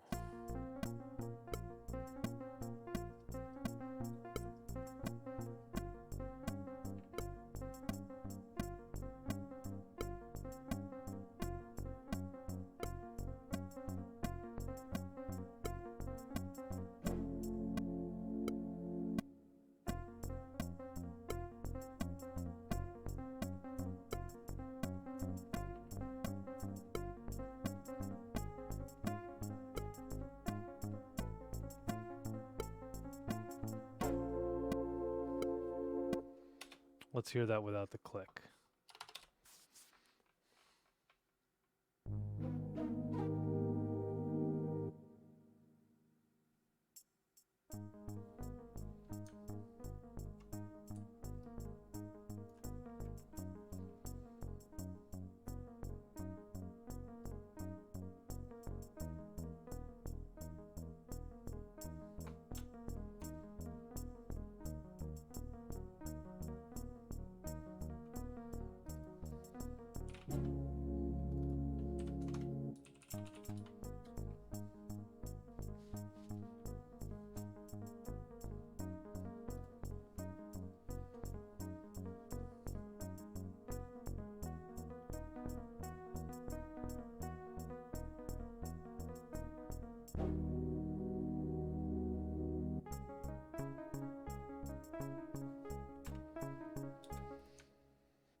I like it with the percussion.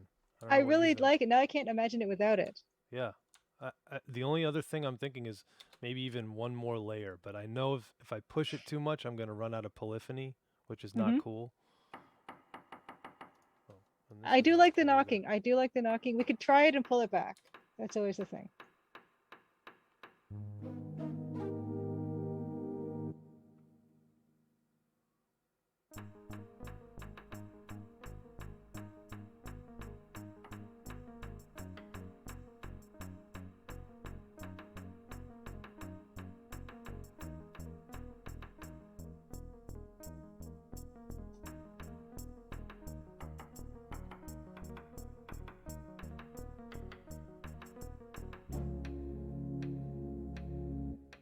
Ooh.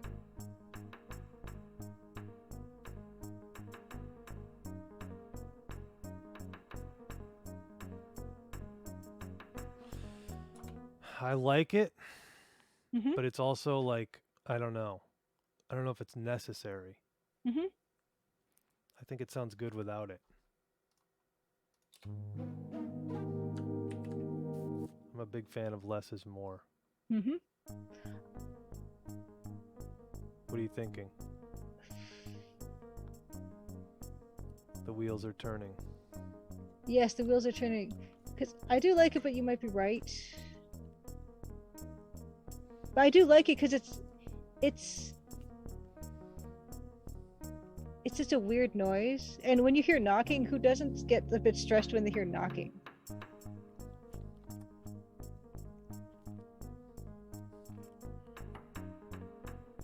Maybe, yeah, maybe bits here and there, but not a lot, not throughout.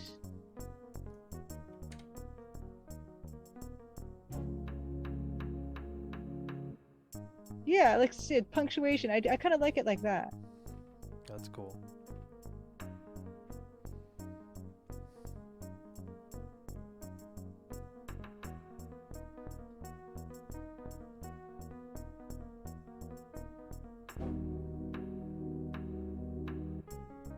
Whoops. I need the metronome on for this.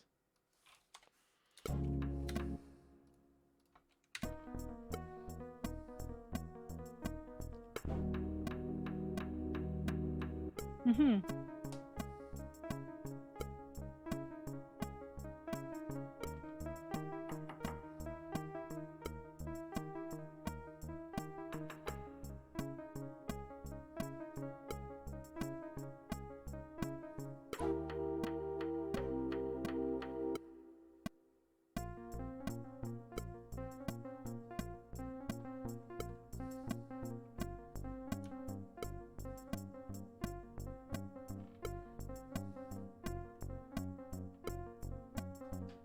Thanks, Cressup. Yes, awesome. Thank you so much for coming. Thanks for rating, and hope to see you at some point again in the future. Yeah, that was awesome. We'll have to raid you next time. Hmm.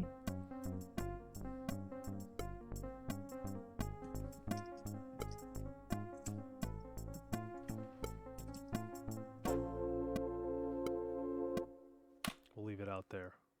Let's see how that sounds. Yeah. Oh, can we hear it without the metronome? Yes, my bad.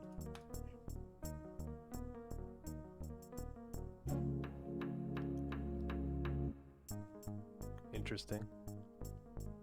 I think I'm going to take this out.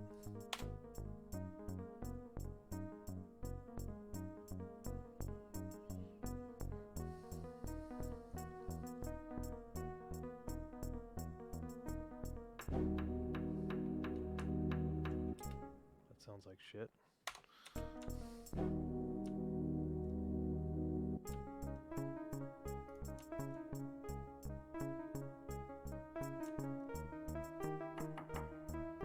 Nope. Maybe.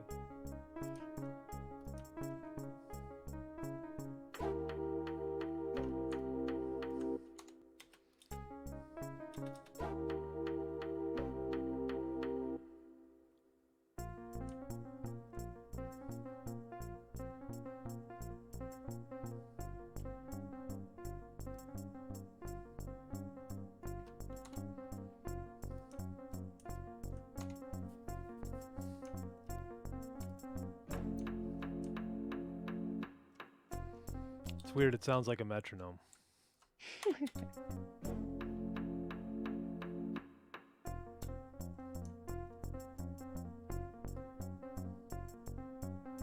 What does chat think about the knocking?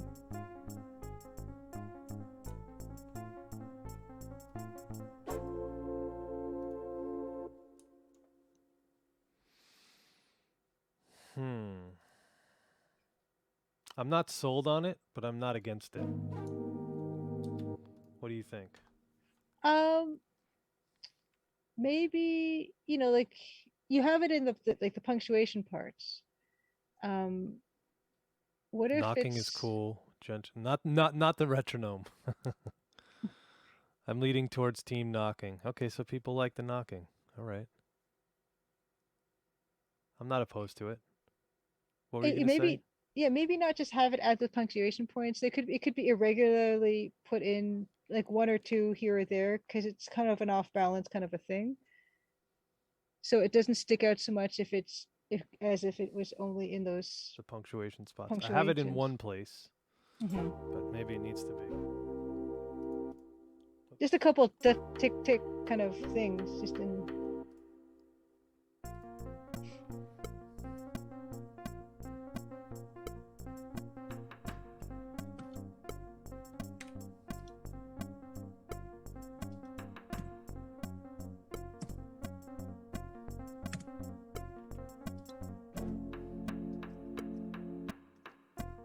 I'm gonna make a poll. Nice.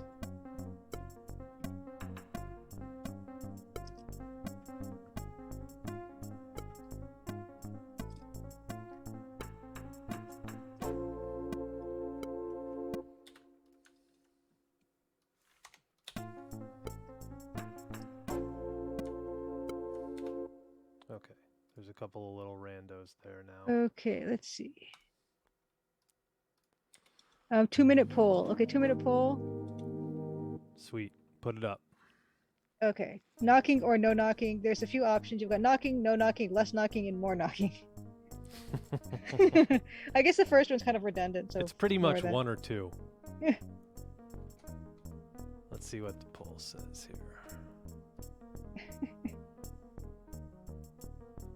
Less knocking than what's there now. Less knocking. Okay, this is going to be very confusing for me. You should put up a different poll because I don't think this is it. Okay, what do you want? What do you want? What do you want them to say?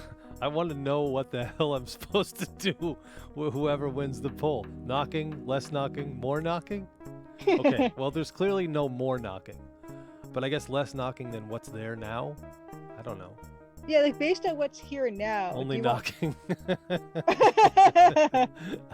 Only knocking. Knocking. I guess that's an option. I don't know.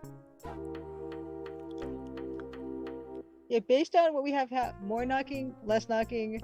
Less. Just you're happy with the amount of knocking or no knocking? So far, it looks like knocking or less knocking.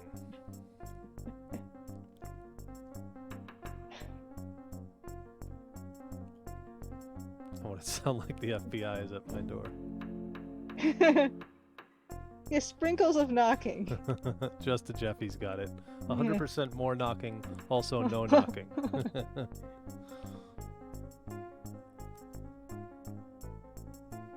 I also like the sprinkles of knocking. Oh, can you ban that? Thank you. Oh, sure. Yeah, I can do that.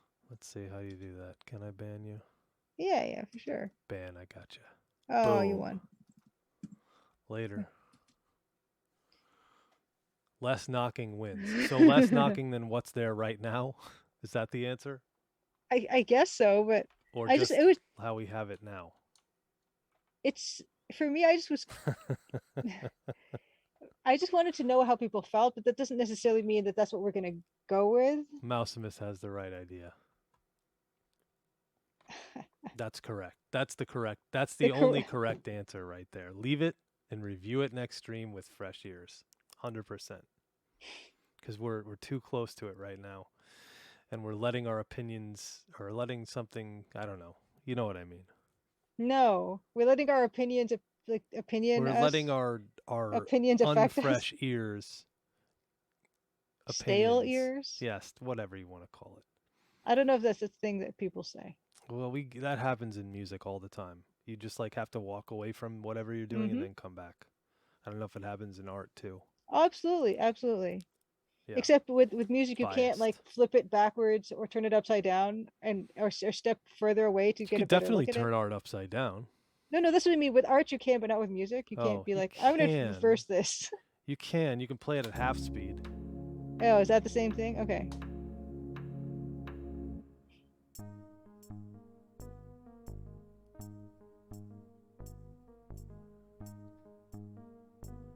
What is this supposed to show That's us? half speed. I don't know.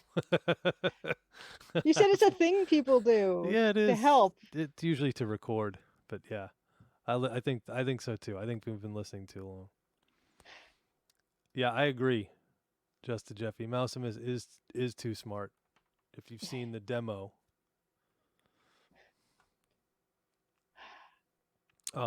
what I was gonna say is we can take a look at. Whoops, we can take a look at the song that I said I was gonna play from the Yes, school. from school. So this is the school that I teach at, and the school that I teach at is uh, near my house. It's a school. Most of the students there, if not nearly 100% of them, are special needs students of some kind. We deal with a lot of different people. We've got people there with Down syndrome, autism, ADD, ADHD, all kinds of different stuff. I mean, we don't even really know the diagnoses of a lot of the people. We don't really treat it differently. So and the owner of the school and my own philosophy is kind of like, well, we're going to create this music, and we're going to create this music that sounds like it's supposed to be on the radio, but you won't know who's actually created this music until after we tell you. Hmm. So we want it to have no, like, it shouldn't sound any different. Okay, there we go. Oops, that was it. That was the file I needed. We don't want it to sound any different than anything else. We don't want it to sound like it's a student project. Open. There we go. Why aren't you opening? So you want me to download you? Okay then. Okay. Well, before I'll introduce it, the singer on the track is one of the instructors there, and it's not quite finished. We're going to re-record the vocals this week, or this weekend rather, and it's called "Until We Dance Again."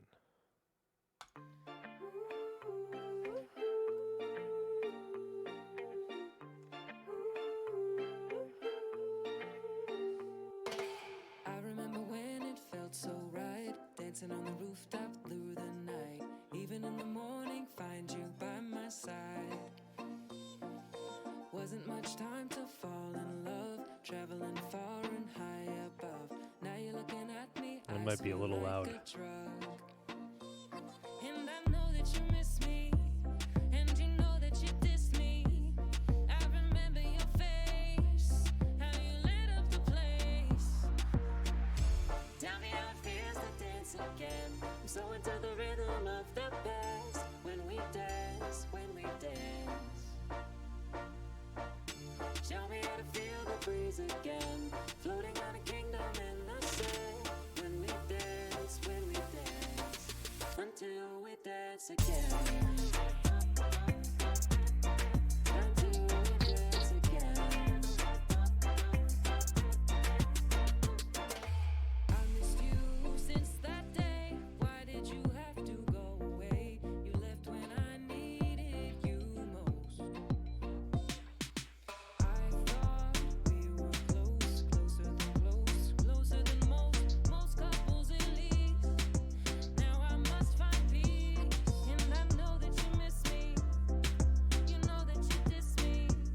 You remember my face, how we lit up the place. Tell me how it feels to dance again. I'm so into the rhythm of the past. When we dance, when we dance. Show me how to feel the breeze again.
And there it is.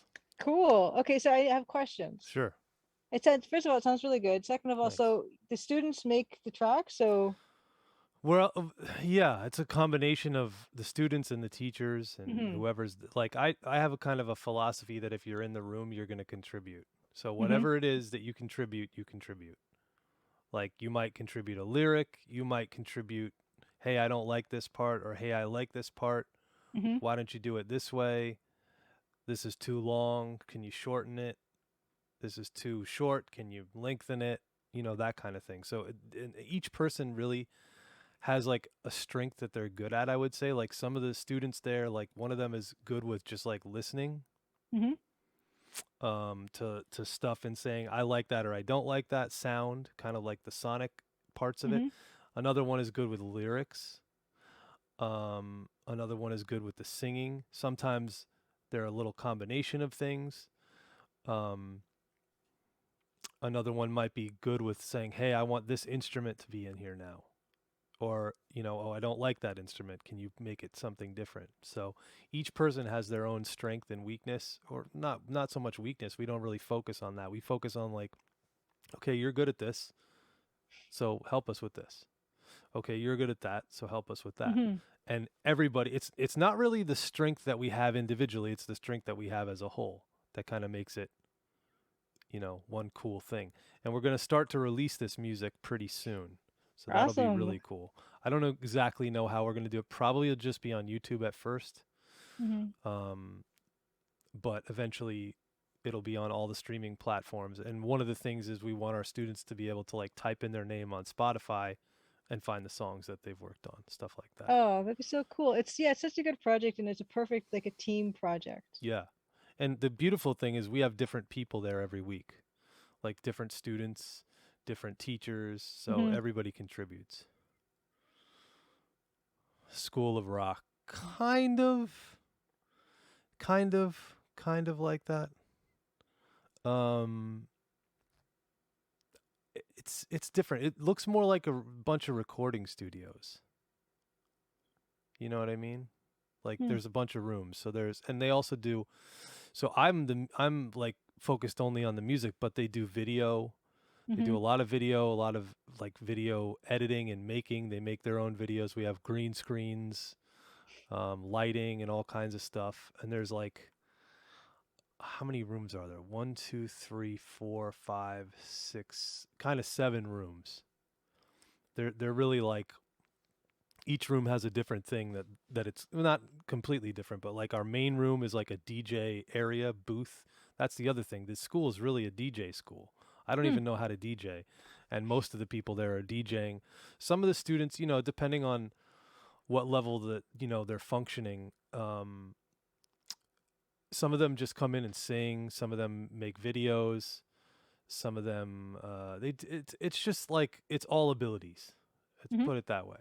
It's all abilities. So we everybody contributes in whatever way that they can contribute, which is cool. Yeah, that's awesome. And I Really, like I really said, I awesome. don't want our music to sound like it was made by students. I want it to sound like it's Yeah. radio ready, and then we'll tell you that it was made by students, Yeah, and and the and who's better to teachers. do that than someone who's actually had music that's on the radio? So, Have I? I don't know if I have. what do you I guess mean? I have. Yes. What are you Yeah, I talking guess I about? have. I haven't had a lot of music on the radio, but yeah. Yeah, and also stuff that you've worked on too, like a ton of stuff that you've Right. worked on. Sure. Yep. So Very awesome. I think that's a good place to call the stream, actually. Thank you everybody for being here with us. My name is Dan Polakar. This is Julia Minamata. I make noise. Julia makes games. This has been another Happy Crimson Tuesday. Thank you all for being here and sticking with us. What a great raid we had. Yes. Um, awesome. And now the question, as it always is, where are we going to go next?